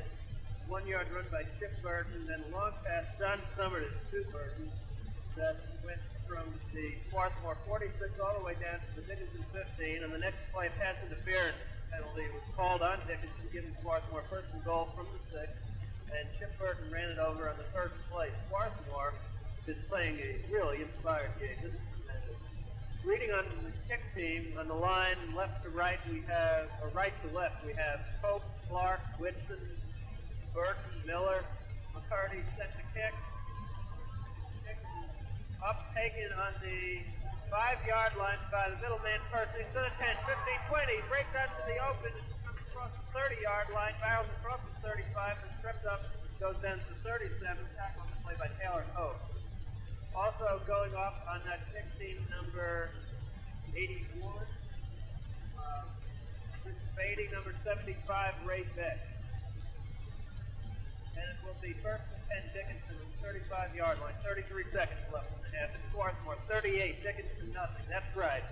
Ken Eichelberger goes straight back to pass. Good rush put on. He gets the screen pass away to Cook. He's away at the 30 to the 35 and goes out of bounds at the 37 to 38-yard line. We'll see where they spot it. Putting it on the 38. 39, second down. Good play by Montgomery once more. As Green had 3 blockers, he took out 2 of them and forced them out of bounds. Good play by Fred. Al Miller is in on the defensive line right now. Tim Miller, I'm sorry. Second and 6 for Dickinson from the 39-yard line. Handoff on the draw to Calvin, who goes up for about 3 or 4 more yards. Well, he gets it to the 45-yard line. Timeout is called by Dickinson. 15 seconds on the clock. Kevin Northrup in on the tackle. Now they spot the ball on the 24. Third down and about one and a half to go. Time left 16 seconds in the first half. Dickinson called for the time. Eichelberger was sent to the sideline.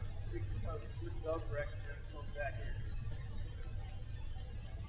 Frank, it appears that Dick Kamen is playing defensive line this day. The first time in his career. Do you remember him playing defensive line the previous 2 years? Well, sometimes when they lined up in 4-4-3, they switched to 6-3. That was flip Davis right end. Sort of a matter of terminology if you want to call it right end, the right corner linebacker. Pretty familiar territory. I would imagine, dear friends, that Garner will go into almost a prevent defense 16 seconds to go and give up yardage. Eichelberger goes straight back to pass, throwing out on the left side for Person. He has it at the Swarthmore 46-yard line. And he goes out at the 45-yard line, covered on the plate by Weinstein. Frank, the ref covered that so well that he was one step away from Person, and Andy had to get through the ref to reach it. The first down, play took 6 seconds. Now there's 10 showing on the clock.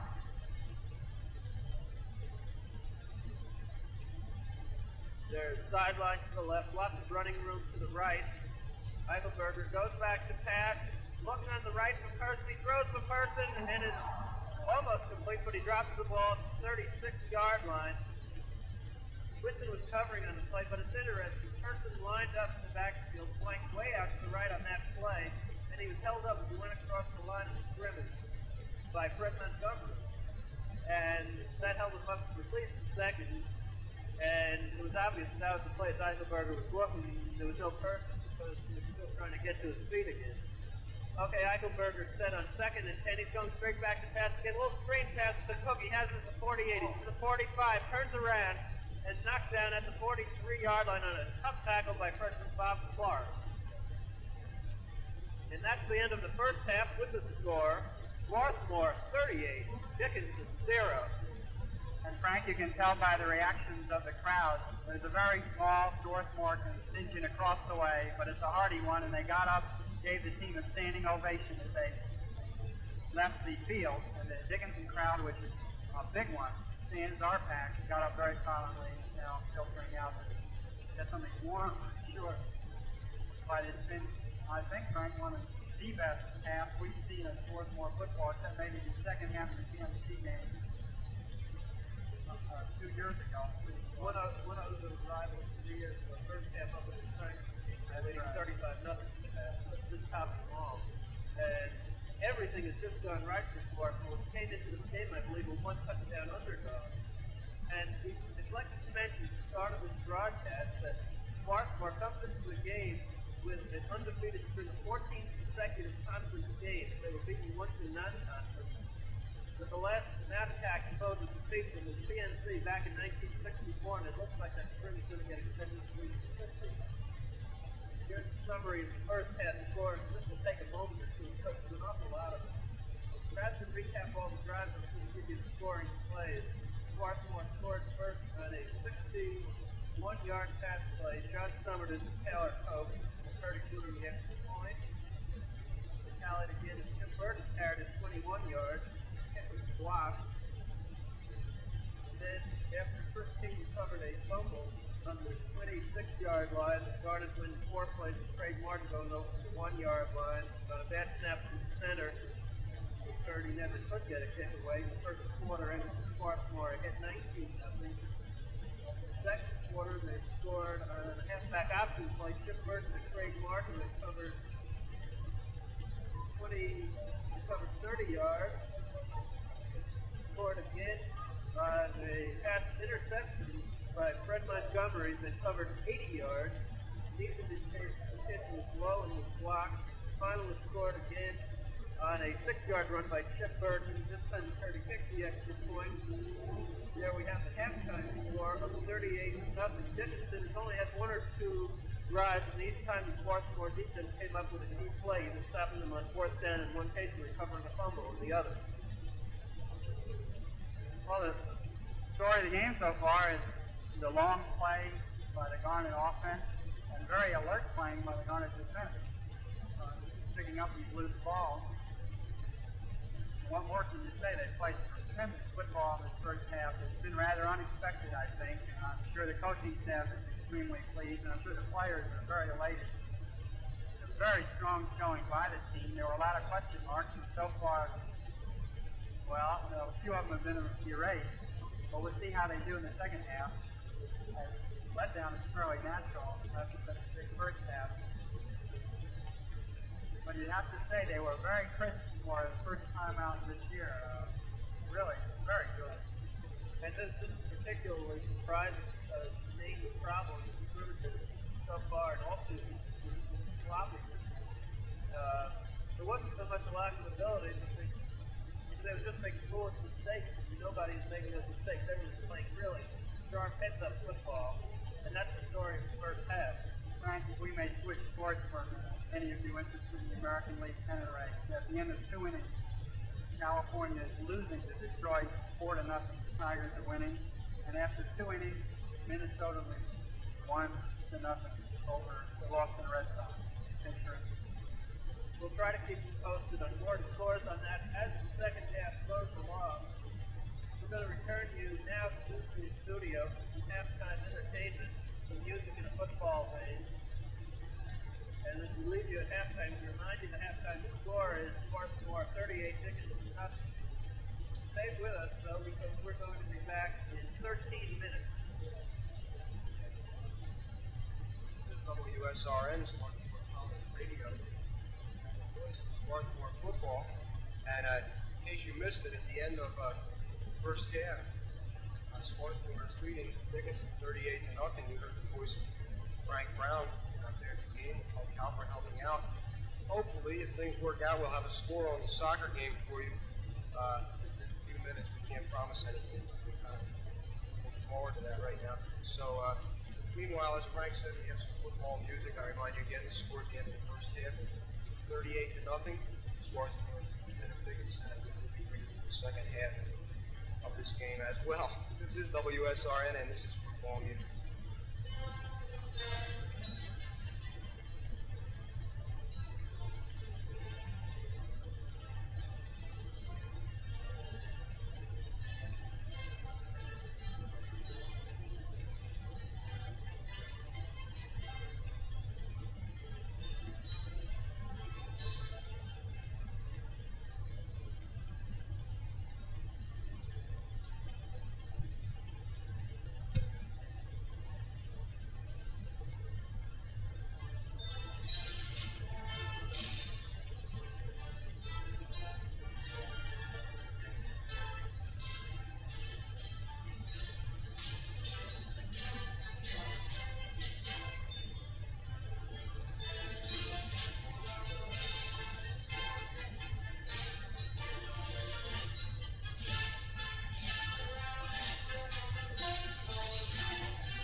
The second half of the Dickinson game will be coming your way in a few minutes.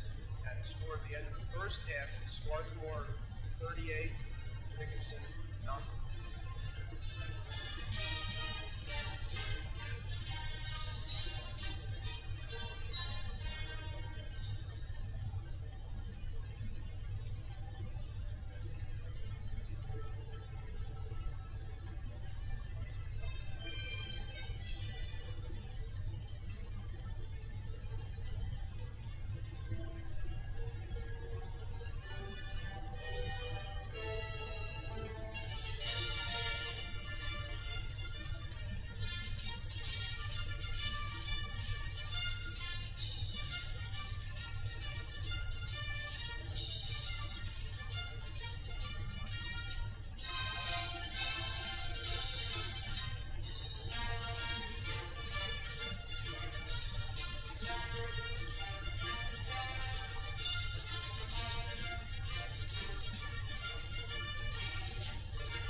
WSRN, bringing you the second half of the Dickinson game in a few minutes. The score at the end of the first half, Swarthmore 38, Dickinson 0.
score at the end of the first half. Swarthmore 38, Dickinson nothing.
WSRN in 1 minute.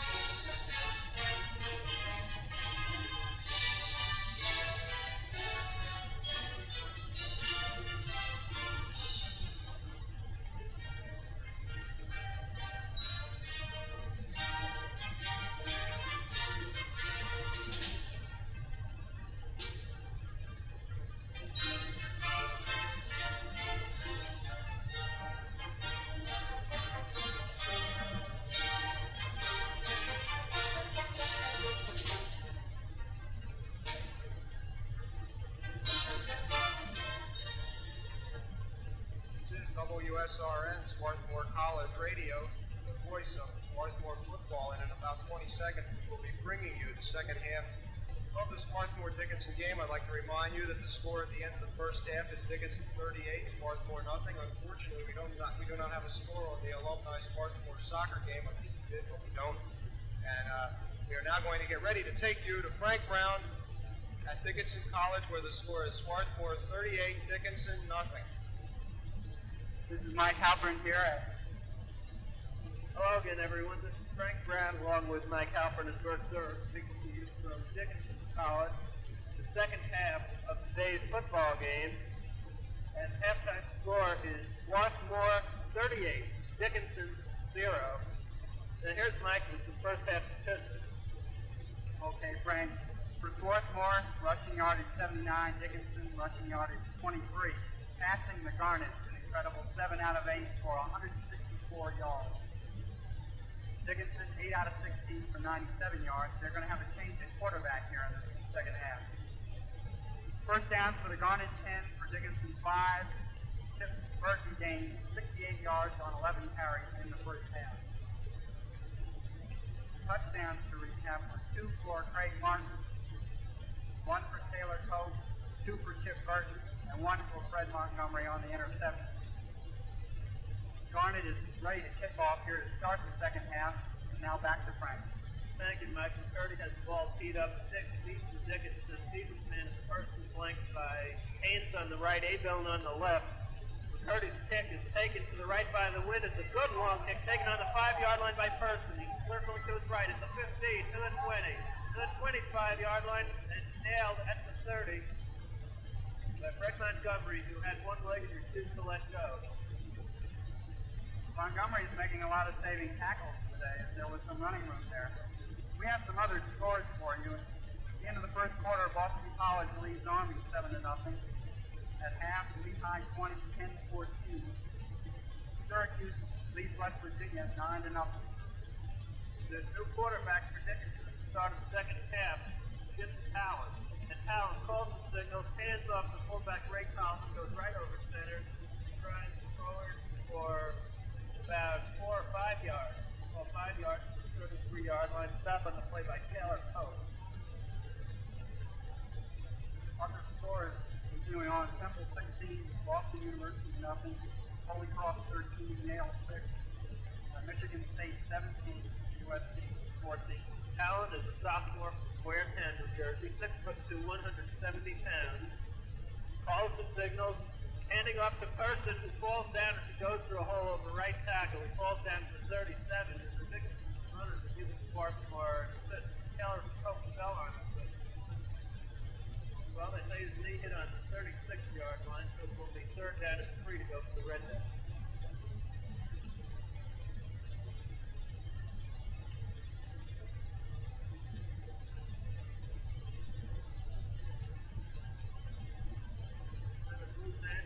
Breaks the huddle. Talent, all signals, going back to pass. Looking on the left side, he rifles a bullet to number 45, Earl Short, who has the 40 and is down immediately by Chip Burton. First down, Dickinson, and Talent threw that one really sharp, right on the button on that one. Well, he's getting a chance now at quarterback to call on Talent. And trying to make the most of it. First and 10, Dickinson to their own 40-yard line. Talent set, picks up the first, trying to turn the right side, fumble, picked up by Chris King. And let's see, who was in there on the tackle at first? Someone hit him really hard. Fred Montgomery really rocked it hard, and the ball squirted all the way back to the 32-yard line where King fell on first and 10 for us. Frank, that was good fundamental football by Chris. Instead of trying to pick it up and run for a touchdown, he fell on it just to make sure he got the ball. Number to set, hands off to Chip Burton, goes right through the middle of the line, across the 30 and down to the 27-yard line where Ron Biken makes the stop.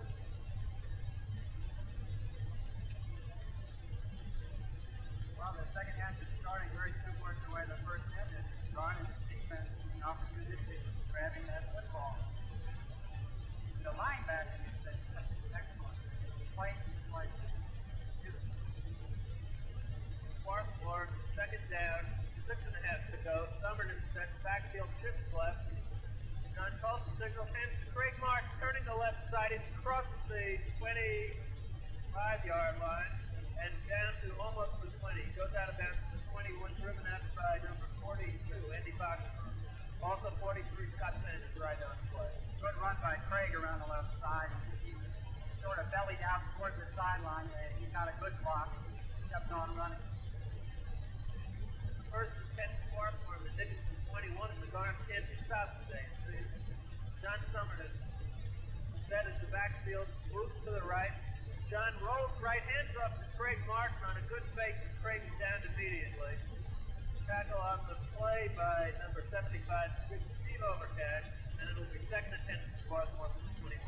Frank, an 80-pound differential on that play. The Overcash fell on Craig Martin. I think John may go to the air on this play. They've certainly been picking up the running plays, and it might be a good time to go to the air.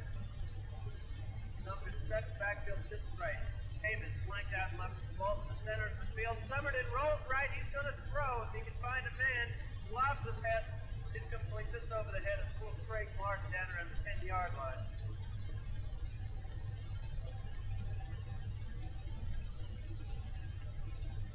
Frank was good safety. I think his center receiver was the fullback, Andy Weinstein. And Andy sort of hung 7-8 yards downfield, and they played a game with the defensive secondary. John did very well. He held on to the last second and just overthrew him. Keller Cope now is Dick Heyman's flanker. He is flanked out left. This time back to Chip left. Chip Burton in the slot.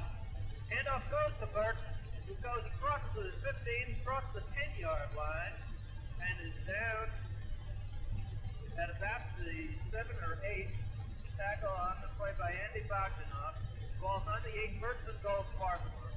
Beautiful scissors play on that one. He makes the mark coming from right to left, and gave it to Burton going from left to right. Burton started coming in motion to the left about 1 second before the ball was snapped on that. Now backfield shifts right, putting Martin just outside tight end Montgomery. Summerton hands to Burton, goes over right tackle, and is down inside the 5-yard line, I believe. Tackled by Bruce Angelo.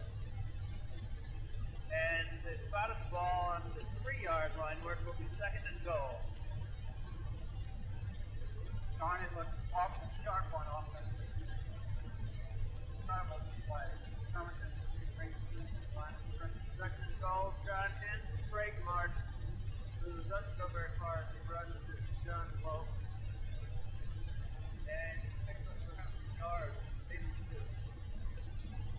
Third and goal for Swarthmore from the 1-yard line. You might say that Logan was not intended to stop Craig, but it was the momentum he received from the cross line of scrimmage.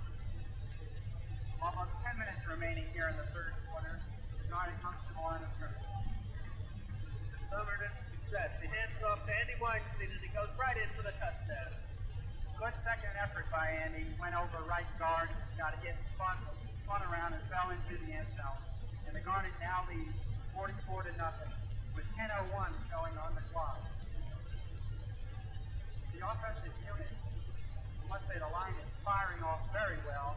Number 63, Joe Kelly, is firing off especially well at right guard. Number 30 will try the extra point. Plays down and kicks, and it is good. And I believe it's now 45-0 in favor of the Garnet. There's not much more you can say. They're playing tremendous football. Swarthmore with 32 yards and 8 plays on this drive. The second and the scored touchdown after Chris King set it up by recovering fumble. And with all the running first Martin got the 1-yard line for Weinstein to put it in. See Bill Martin in there on the kick team for Swarthmore. Also Mike Graves, number 28, 30. That's the kick. Kick is away. This one is going to be sort of short. Taken by Hayes at the 20. Goes to the 25. And almost to the 30-yard line. Tackled by Douglas. And John Priscilla. And it will be first attempted their own 29-yard. Frank, personally, I would not like to be quarterback at Dickinson right now because you sort of have to go for spectacular games and the defense knows it. The Garnet defense so far has played terrific football. Now, that first attempt from the 29-yard line, he runs into his own halfback hook, who loses almost and still manages to drive forward across the 30 and up to the 35-yard line, where Chris King makes the stop. But Cook had a very difficult task there because he was really starting slow. He ran into the quarterback. You might try and spot the Garnet defense. Whitson, Hope, and number 29.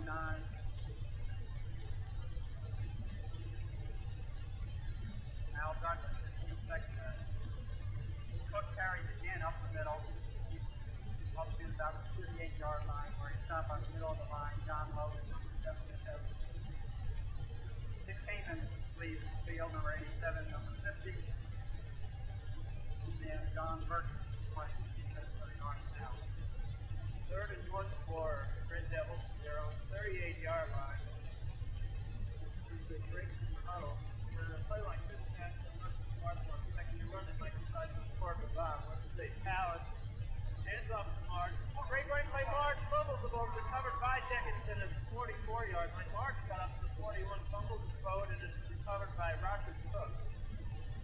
Although Burton and Montgomery, Frank, they whistled the ball dead before then. They moved it back to the 42-yard line, where it is a first down. Swarthmore leading 45-0 against them trying to drive here. Allen sets under center. Ball signals, hands off to the fullback, Calvin. And Calvin gets perhaps 1 yard as he's driven to the right, finally tackled by Eric Plumber. Just a 1 yard gain from 38 to second down. And Frank, Burton just told me that Michael O'Neill and our team now is warming up on the sideline, so we'll probably see a different quarterback next time we're going to take those football. Second and 9. Dickinson has the ball on the 40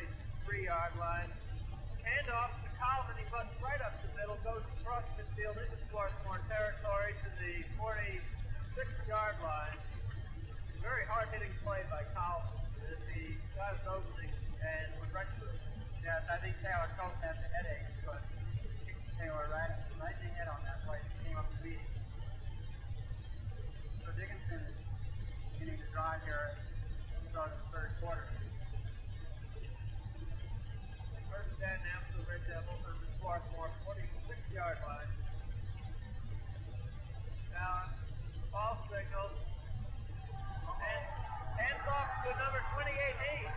He's throwing over left tackle, and he's going to go all the way to the touchdown as it goes right past the Swarthmore secondary. He went over left tackle, eluded one tackle right to the cornerback. I'm not sure who it was, but he eluded the right cornerback, who seemed to have him for a moment. Drove free, cut on the speed, went past the secondary. It's not going to be a shutout. It's 6:54 left in the third quarter. The score is Swarthmore 45, Dickinson 6. Touchdown route of 46 yards. Makes me think that the Dallas Winslow, who immediately Swarthmore has graduated because the specialized in movement for a 6 yards. That's running to the extra point. No passes out of talent. Throws into the end zone, incomplete, right corner. Intended for Haynes and Jerry Woodson. Yes, on that play, quarterback threw it as he was being flung to the ground by Fred Montgomery, and Woodson was right on the receiver and gave him a good spell. So the Garnet is scored upon for the first time this year on a good long running play. Now the Garnet will receive the kickoff.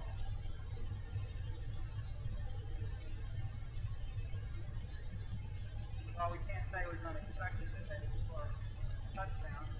They grounded out on the ground. He was solely on the ground.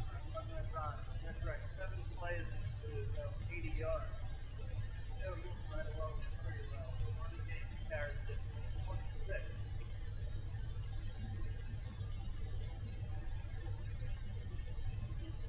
Now, we have Big President pick up the ball. First action is the open kickoff. This puddle will warm him up. Not much too much. You can hear the wind going by. It's almost blowing us out of the press box. All the ball falls off the team. And the conditions are not ideal here. Well, it has cleared up quite a bit. It's bright sunlight, but there's a wind problem. Set deep Swarthmore, 3 men. We have Bob Clark in the middle, Craig Clark on the right, Chip Gardner on the left. And to try again, Reckler comes up, kick is away. It's going to be a short one. Coming down to Martin on the 20, to the 25, to the 30 on the right side. Still on his feet to the 35. Fights forward to the 38 or 39-yard line before he's driven back right up the right sideline, about a couple yards in back. Tackled by number 43. 63 rather, Rich Molaire. And it will be first and Swarthmore from their own 38-yard line. Let's see who's their quarterback for the Garnet. Mike O'Neill, making first appearance of the year. Back to his right. O'Neill goes back and off to Bob Clark. He's around the right side, and he crosses midfield, goes into Dickinson territory to the 48-yard line. He went over right tackle and circles back towards the middle of the field. And it will be first and Swarthmore at the Dickinson 48-yard line. Good run by the freshman Clark, showing his style somewhat averted, sticking his way and cutting back very nicely off the right side. O'Neill fumbles the ball, and it's picked up by Dickinson, by Molaire, and that's what Dickinson's going to take over on the 44-yard line of Swarthmore. Molaire picked it up and tried to take off. He was all alone, heading to the touchdown, but the referee said the ball hit the ground first. According to the college rule, it can't go. Well, the Garnet's getting a little sloppy now. As can't be expected after a 45-0 lead. You have a letdown. I'd like to see them finish the game playing as good a football as they started. Now, calls the signal, goes straight back to pass, throws long on the right side, looking for Reynolds, and it's almost incomplete, almost intercepted by Terry Whitson, who's a little annoyed at himself.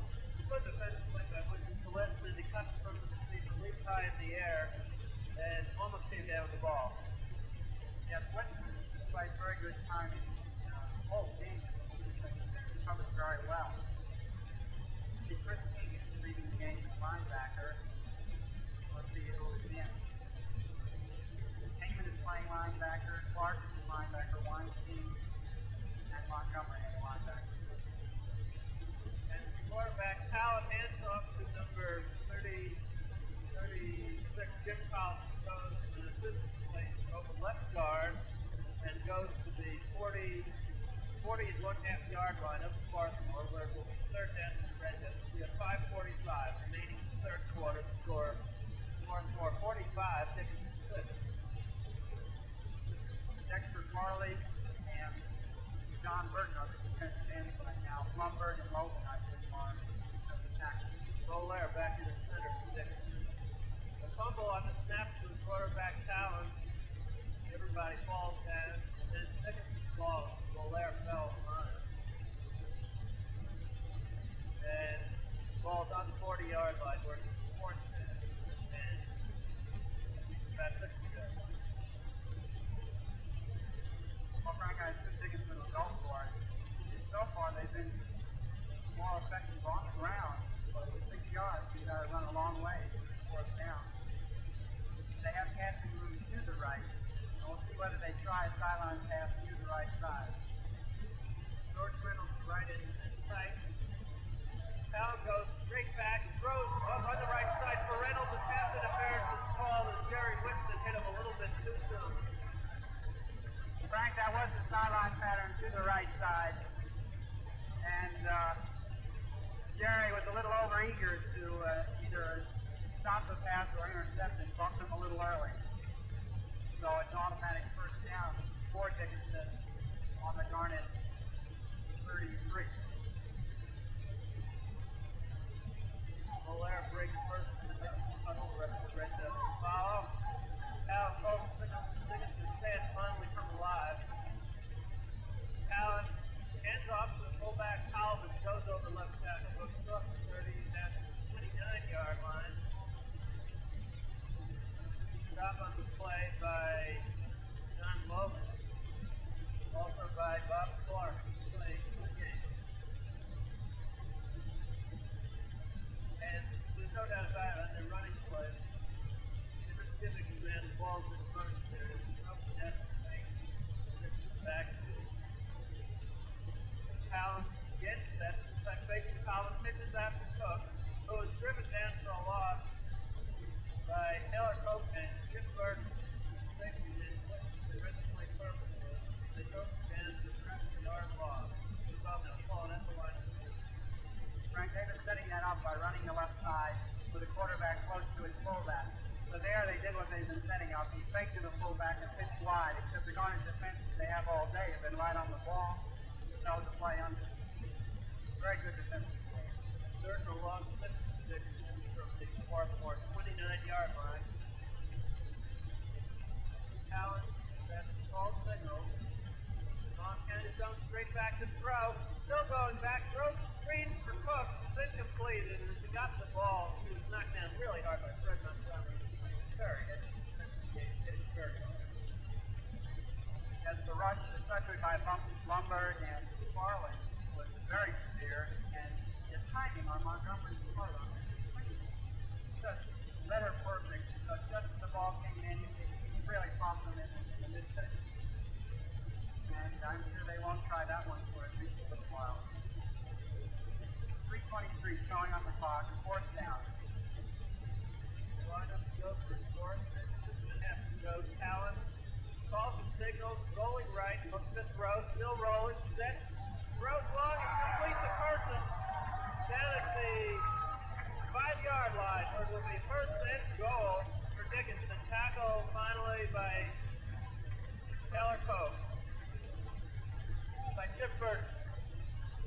Cope was there also, but it will be first and goal for the Red Devils from the 5-yard line. There, Frank, the quarterback faked into the line and rolled right, and he hit the man coming sweeping from the left side through the secondary. Good play by the quarterback. So from the 5-yard line, Talon, set, ball second, first forward on the quarterback keeper, and gets about the 4-yard line. That's all.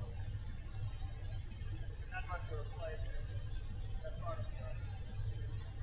Well, actually, Frank, I think the game they got 3 inches on the flag. But that's a strange call on the 5-yard line for a quarterback. No, usually it's further in than that.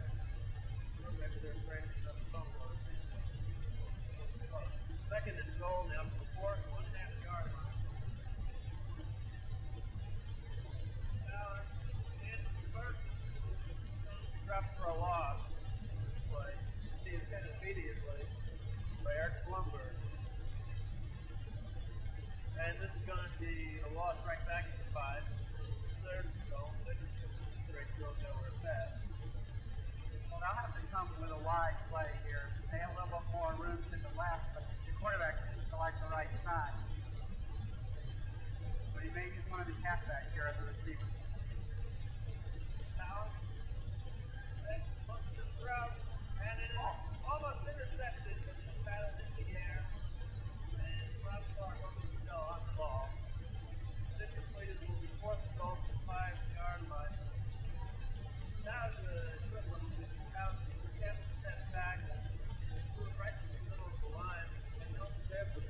here on fourth, they'll go back to the sideline pattern because that's their successful pattern the whole game. They're complete.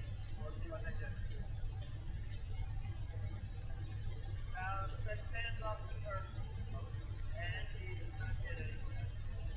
And Swarthmore has held on the goal line defense and will take over first and 10 on 3, 4, or 5 yard line.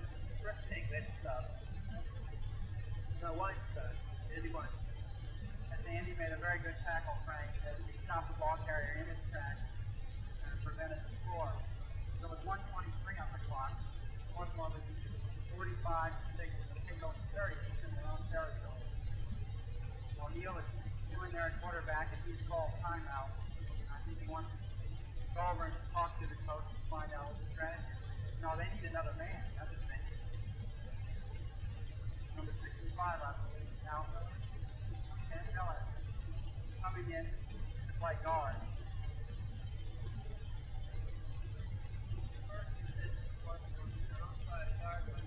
tell you, Mike, you aren't playing this way. Start getting better balls to Jaeger, Fraser,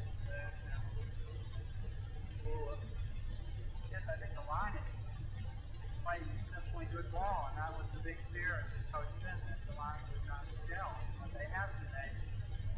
Charging very well both units. You might mention that for all it's worth, Dickinson has the weight advantage for Swarthmore, much more aggressive. And now it's from the 5 yard line, and the opponent has the backfield to the right, hands off to Bob Clark. And so, to about the 10 yard line. And it will be second down and 5 for Swarthmore from the 10. Attack on the play by Mark Burke.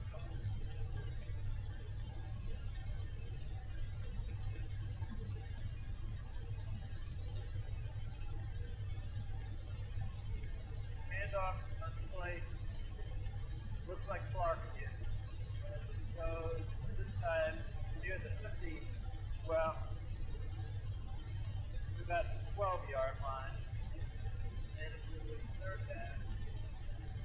For third quarter, and with the score, Swarthmore 45, Dickinson 6. I think Dickinson expects to garner the same pretty conservative here. They're playing a 6-3-2 defense with the 3 playing almost in the line. So they have a practice in a 9-man line. Garnet is deep in their own territory. But here in the second half, it's a touchdown apiece in the third quarter. Let's see what happens there in the fourth. Mike Graves now is Swarthmore back to Clark. What happened?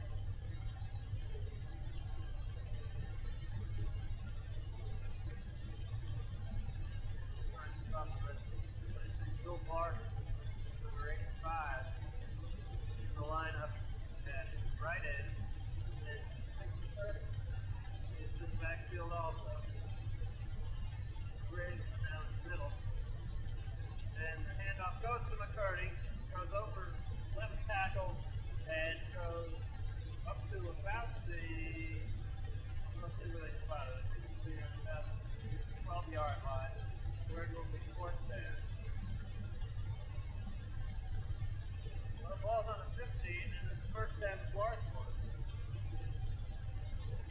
Chris King in at fullback now for Garnet.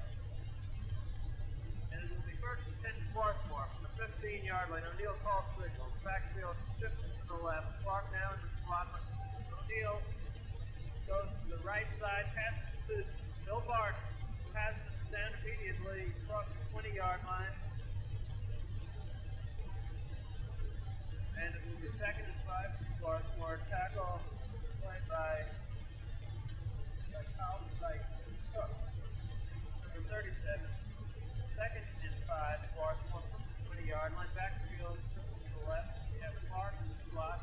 Picks up in the backfield. And it looks like King has the ball. Goes to about the 21-yard line. There's a lot of crisscross in the backfield. So Clark. We'll see just a couple of halfbacks playing against each other. Tackle on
6-yard line of Swarthmore. Another first down to the Garnet. Tackle on the play by Sanders. Yes, Frank.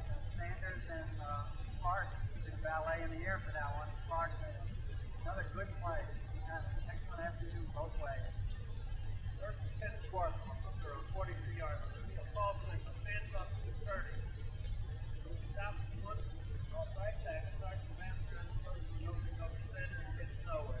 Second and 10 tackle on the play by Rich Millay.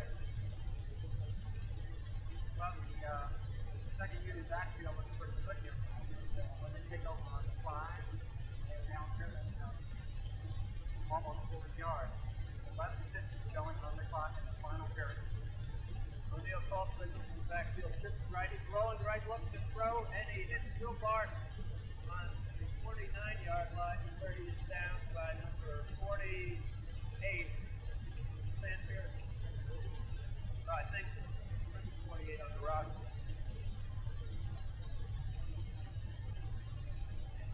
Michael O'Neal looks very effective rolling to his right.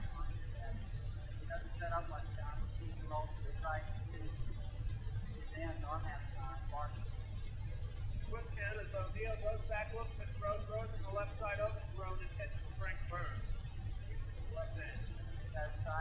Frank's playing out at flank left hand position. I think Mike sort of threw that one away. He looked twice, and Frank was covered, and I think very wisely overthrew it on the play. The fourth down situation for the Garnet on their own 49, and John Somerton has come in, obviously, to do the punt. Michael O'Neal goes up over to the Burns. 11 minutes and 10 seconds remaining in the game for Swarthmore 45 to 6. Somerton will punt from the 37-yard line. Then we have Abel back along with Sanders. Somerton is going to run with the ball. That's to the 40, to the 45, to midfield, and to the Dickinson 45. And goes out of bounds around the 40-yard line. First down, Swarthmore. Frank, I don't know whether that was intentional or whether he got a strong rush and took off. But it was a very daring play. He ran into that first down the far sideline. Very good play by John Somerton. First and 10 Swarthmore from the Dickinson 41-yard line. O'Neal back in his quarterback. All signals backfield to the right. O'Neal and off to Clark. He goes short the 40 flags, goes in, goes short the 39-yard line. There was motion penalty on the Swarthmore on the play. For Dickinson, number 76, Jones will come in and tackle the flag. They're talking it over with the defensive captain.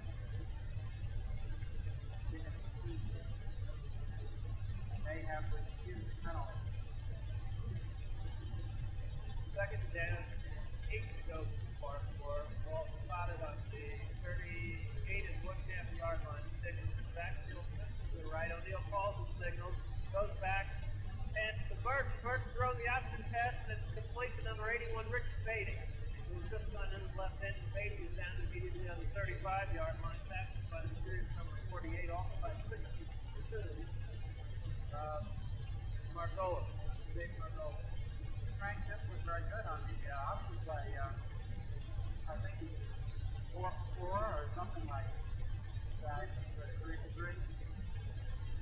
O'Neal calls signal for quick count. Hands off to his fullback, Chris King, on a pretty good drop play. And Chris goes across the 35-yard line to the, well, spotted right on the, we'll put it on the 34-yard line. We're going to get the fourth down to Swarthmore. 3 to go. Somerton again in for O'Neal.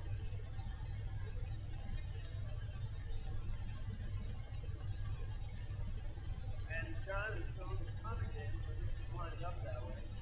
He's on his 47-yard line. This time he gets the kick away from the 45. So into the end zone and come out for a touchback.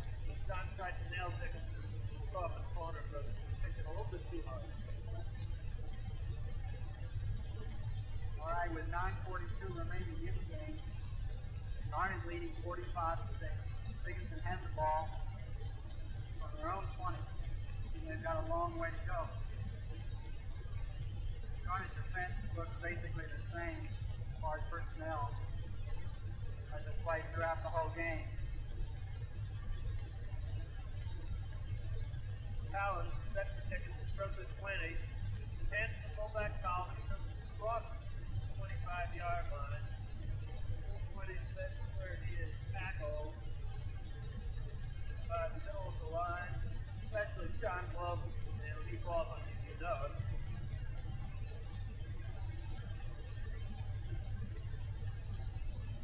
Chris King is checked into the defensive lineup.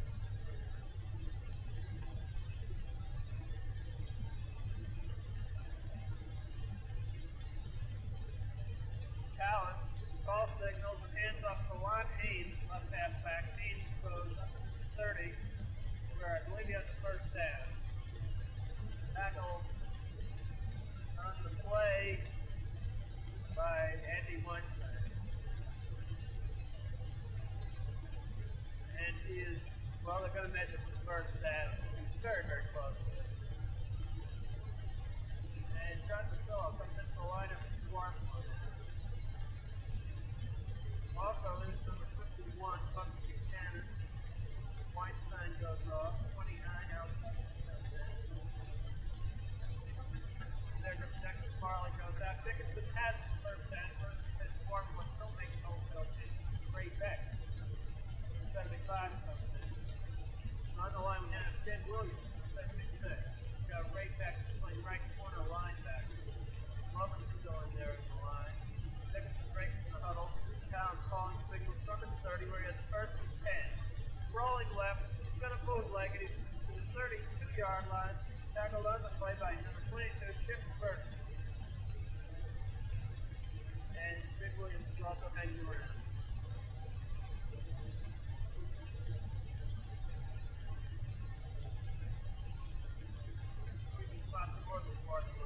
On the line, we have Buck Buchanan. Still playing an inside linebacker position. Douglas is left corner linebacker right now. Dickinson breaks the huddle. Second down, 8 to go from there on the 32-yard line. Collins calls the signal. Hands off for no gain to Dennis Lord, number 40. And it was a third down, tackled by Eric Blumberg. And the ball was on the 32 1.5-yard line. 7.5 yards for the first down. Both second units would have a chance to play quite a bit here. Still have 7.5 minutes to go in the football game. Back to pass is Allen. Big rush hard. He's going to be snowed under for Love. Love was the first man to get to him, and then Ray Beck came in. Finished him off back on the 27-yard line. Fourth down and 13 to go for Dickinson. Punting situation. 7 minutes, 4 seconds to go in the game. Clock is running. Swarthmore 45, Dickinson 6.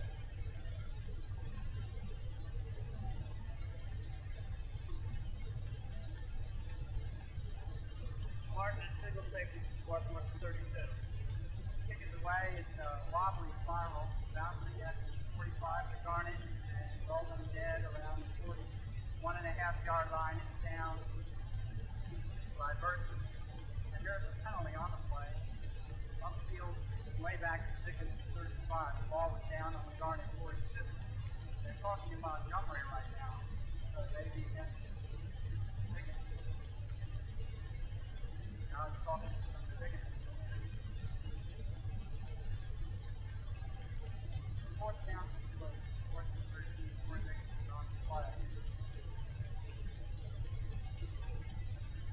Big huddle here. Acting defense with everybody waiting to find out what's going on.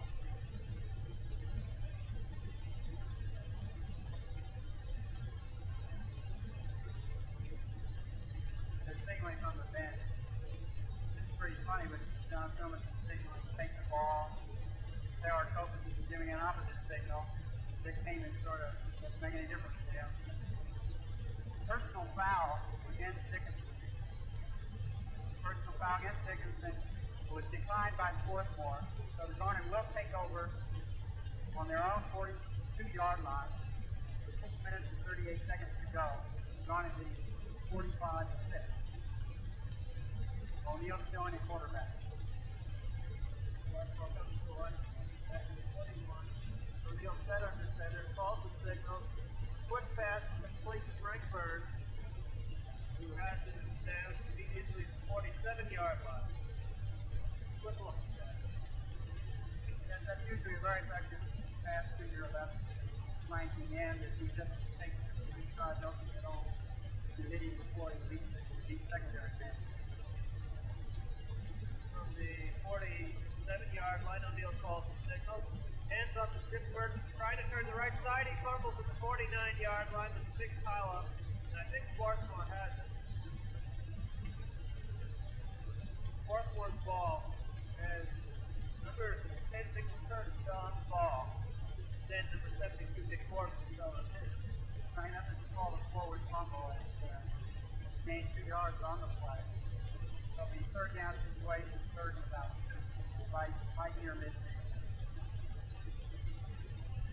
5 minutes and 38 seconds remaining to play in the game. Backfield is left putting Burton into the slot. O'Neal ends to the 30, down to the 40-yard, 45-yard line. Still drives forward. Really good power by Dickinson College. Down to the 42-yard line. First defensive mark tackle. That was the next 4 yards on the second effort alone. Because the defensive halfback on Dickinson, number 21 Troy, he had him 5 yards further upfield. They broke the tackle and fell forward. First and 10 yard backfield just right. Fake to Burton. Flags go down. O'Neal fires. Hits Frank Burton to the 30 where he goes out of bounds.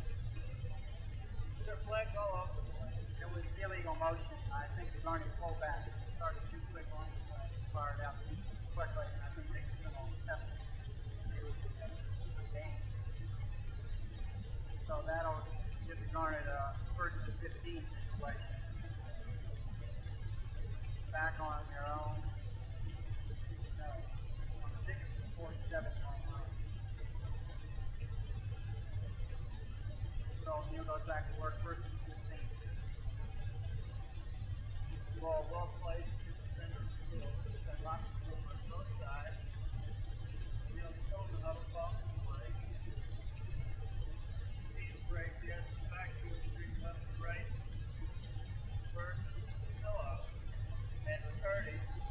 O'Neal goes back, rolls right, throws, yes, Skip Burton in the open at the 15. He's still at 10, he's still at 5, and he's still gets for the touchdown. And it's now Swarthmore 51, Dickinson 6 with 4:26 remaining in the game. Good fake by Mike O'Neal. He rolled right as he used to do quite a bit. He lost it to Chip on that same pattern running from the left side of the backfield. Circle pattern sort of to the right in the secondary. He gave a tremendous straight arm to the secondary man, trying to catch him from behind. And went the rest of the way. Garnet scored again. McCurdy arrives belatedly on the team front. Gets the point. Way will hold. Big to the end that Beatty in the tight end. The right side of the 10. Ball plays down. Kick is up and good. And it's now Swarthmore 52, Dickinson 6, and they haven't put it up on the air yet. Swarthmore 52, Dickinson 6, 4:46 left. That drive starts to Swarthmore on their own 41 with 59 yards and 4 plays plus a penalty. As Mike O'Neal had 47 yards to 6 yards for the score. Well, O'Neal threw the ball very well, and Burton was good all day. Was good again. The Garnet has been scoring with these long plays, and I tell all of you, very exciting football to watch. On the line for Swarthmore, the pick we have Montgomery, we have Martin, Ray, Douglas, Peck, of course, McCurdy, Miller, Burns, Whitson, Thomas, and Butler. And McCurdy sets the kick. As usual, the wind is carrying it towards the far sideline, where it is fumbled momentarily, picked up by Haynes. He's coming all the way to the left sideline. Going up the sidelines to 30, 40, across midfield, keeping his feet into Swarthmore territory at the 40 and finally down out of bounds. Well, final down to the 31, but he went out of bounds at the 44 as he turned around. Good run back there by Lonnie Haynes as he went all the way across the field, put on a burst of speed, and broke out to the open at the 25. He was not caught until he got into Swarthmore territory at the 44-yard line. This is something I think will have to watch for short that trouble. Dickinson set down, calling his signal. Fakes to Lucas Powell, and hands off. Goes down to the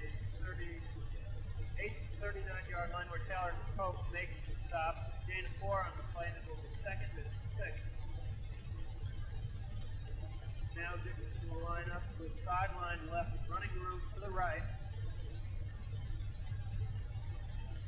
No one is flanked anywhere. Talon ball signal, hands off to Talon. Tries to go over the left guard and get the yard. So this time Taylor comes again in on the stop. Picks up 1 yard to the 38-yard line, where it will be third down, 3rd and 5. Clock is running 3:40 left in the game. Swarthmore 52. Dickinson Field, quite an amazing game. And now Collins calls signals in from the 38. He goes straight back to pass. Throws out in the right side, completes to number 82, Scott Seabold, who was driven out of bounds on the 33-yard line by Al Douglas. And it's a first down for the Dickinson Red Devils. Well, he did go out of bounds. The clock continues to run. First and 10 on the 33. This time they will be sidelined right on to the left. Well, it was a well-executed play. He hunt that ball off towards the sideline. The receiver caught it over his shoulder on the run. They'll probably throw back to the left here instead of their route. Now, Sept and off to fullback George Boyer. Boyer goes 1 yard or 2 yards to the 30-yard line where it will be second and 8.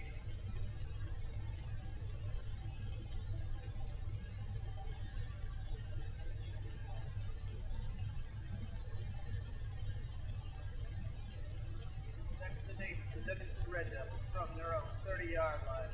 Talon calls the signal. And to number 46, Lynn Rankin. Rankin goes off left tackle, inside the 30 to the 28-yard line. Pick up with 2 where it will be 3rd and 6 to go. Tackle on the play by Ray Beck.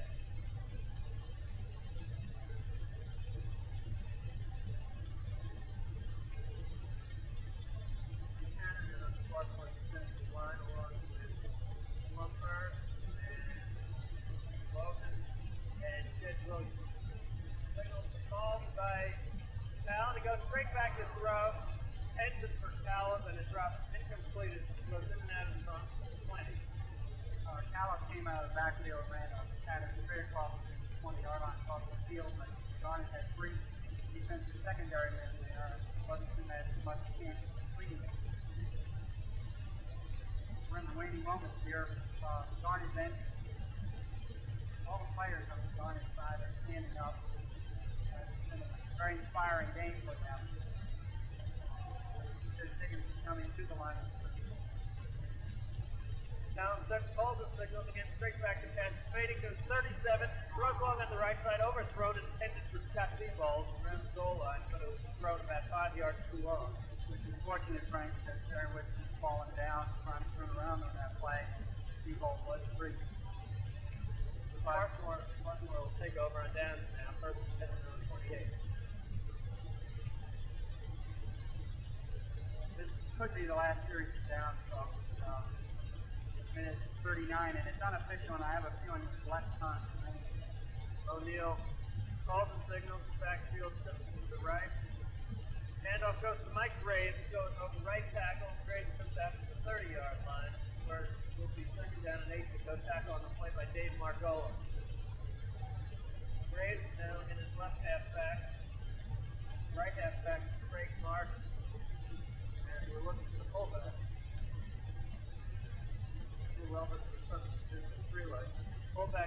John DeSilla. Backfield sits to the right. We have Beatty in his tight end on the right side. O'Neill rolling left, look, just throws long on the left side, complete to Frank Burns at the 40-yard line, and he is up to the midfield stripe, and he's driven out right there at midfield. First down, Swarthmore. Tackle on the play by Fritz Schrewer. Frank O'Neill is showing us something here. He's gone to his left. 2 plays now in the last 2. Throw left. It's shown that he can throw going to his left as well as to his right. Very good pass line right. Frank Burns out on the left sideline. The sideline left blocker running to the right. Handoff goes to Craig Martin. And he's just nothing at all. Second and 10, and that play that Al Thomas was in. And that is the end of the ball game, fans. Final score is Swarthmore 52, Dickinson 6. And we'll have the final statistics for you, Mike. Right now the Garnet team is huddling up on the far side of the field. They gave Dickinson a big cheer. Dickinson, as most teams who lose, are sort of leaving a lot of stragglers as they go. Garnet, a very happy team, a very impressive debut as defending MAC champions in the Southern Division. They rack up their 15th win in the conference without a loss, 15th win in a row. And I'm sure Coach Elverson is very happy. Takes hands with Montgomery, who played a tremendous game on defense. John Somerson is outstanding as quarterback. And the whole execution of the team overall is just brilliant. Very little else we can say that we haven't said throughout the game. They just played tremendous football. But we'll tell all of you that it's worth an awful lot to come down and see the team play if they play like this. Because this is excellent football. Frank, are you ready with any stats yet? There are so many of them, so it takes a while. Right, Randy Larimore is getting a consistent stats in the meantime. Once again, briefly, as far as numbers, well, it can't be briefly, it's contradicting the terms that. But anyway, first touchdown was scored rather early in the game. Then Swarthmore's second series of downs. John Somerson uncorked from his own 39, a 61-yard touchdown pass to Taylor Hope. It was all alone on the right side. Ran all the way in. Dick McCurdy kicked the extra point. Next time Swarthmore got the ball, he didn't waste any time marching 58 yards, and Chip Burton capped the scoring drive by going from the 21-yard line. Trying for the point after this block. Chris King recovered a Dickinson fumble on the 26-yard line towards the end of the first quarter, and just as the first quarter ended, Craig Martin went into the 1-yard line. And on a bad snap from the center, McCurdy could not get the kick away. The first quarter ended with Swarthmore up 19-0. Next time they got the ball, they scored on a halfback option pass. Chip Burton and Craig Martin was pass covering 29 yards. Again, the try for the extra point was bad. Swarthmore was up 25-0. Then Fred Montgomery intercepted a pass on the 20-yard line and raced 80 yards untouched down the far left sideline. This time, well, again, the kick was no good. And it was 31-0. It's hard to keep count of it. Next time Swarthmore got the ball, they went 55 yards in only 4 plays with Chip Burton carrying the ball into the 6-yard line. This time McCurdy kicked the extra point. And at halftime, Swarthmore went off leading 38-0. It only took them 5 minutes into the second half to get back on the scoreboard again. It's the first time they got the ball, again set up by a fumble recovery by Chris King. They went 31 yards. Andy Weinstein going into the 1-yard line, and McCurdy kicked the extra point. Then Dickinson finally scored as they marched 80 yards in 7 plays with sub-halfback Montaigne outracing everyone around the left side for a 46-yard touchdown. The attempt for a 2-point conversion on the pass was 6:54 to go. In the third quarter, Swarthmore wrapped up the scoring in the fourth quarter with 4:46 left in the game when Mike O'Neill tapped a 59-yard drive in 4 plays as he threw to Chip Burton for 46 yards and estimate the final score as it reads on the board. Swarthmore 52, Dickinson 6. Very surprising outcome for a game that was supposed to be very closely contested. One in which Dickinson was regarded as the slight favorite, but if Swarthmore keeps going this way, we might surprise people and make, well, at least have a chance to the third consecutive Middle Atlantic Conference Southern College Division Championship. We'll know a lot more on that after next week's game with Franklin and Marshall. It should be a tough one. Franklin and Marshall are supposed to be considerably improved over last year. They're opening today against Carlisle. And they should be able to win that game. They'll be up to this one against the Garnet after having tied us 7-7 last year after Swarthmore. Anything else on this game, Mike? Well, except for the fact that I think you'd have to point to Clark and Whitson, the freshmen in the defensive secondary, playing very, very well in their debut. The offensive line really coming through as far as blocking for Chip Burton and John coming through. And the unexpected strong rush on the defensive line. I think if you were to mention outstanding performance of Somerton and Burton and Montgomery, along with those freshmen from the defensive secondary, merits it. But I think everybody was very crisp today. So we're sitting now in an empty stand, but very happy at this moment. We're still up on the scoreboard, 52-6. I guess we can talk about next.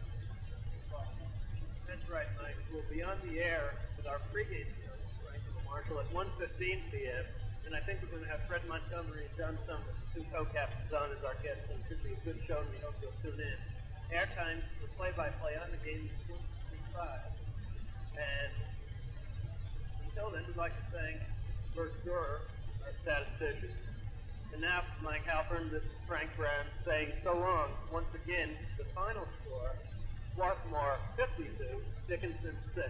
This has been a WSRN Sports presentation.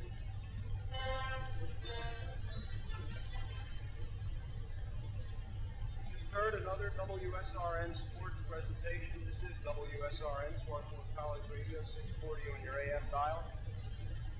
Final score, Swarthmore 52, Dickinson 6.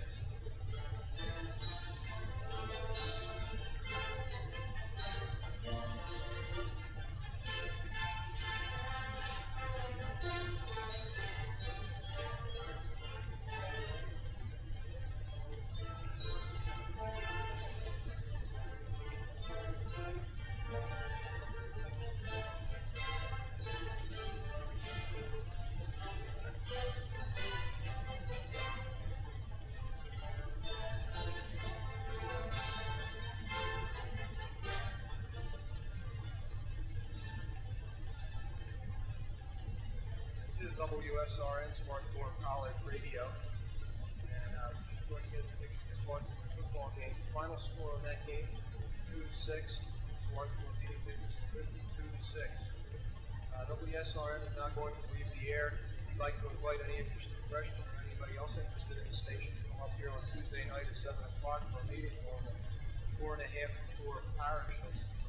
All the way up the center staircase of Parish, and we'll be having a meeting here on Tuesday, 7 o'clock. And if you can't make it to that meeting, get in touch with someone who's involved in SN, Paul Taylor, George Kaplan, and Rich Cass, or anybody else you may want to know something about it. And they'll give you the information. Again, the score, Dickinson 6, Swarthmore 52. We'll be bringing you a broadcast tomorrow, next Saturday from FNM. And we'll be bringing you all the Swarthmore away football games, and hopefully all the Swarthmore away basketball games, so that Swarthmore will be bringing you all the important away games you consider football and basketball important ones. And we're also going to start programming either coming with us at the end of that. So for now, this is WSRN, Swarthmore College Radio, 640 on your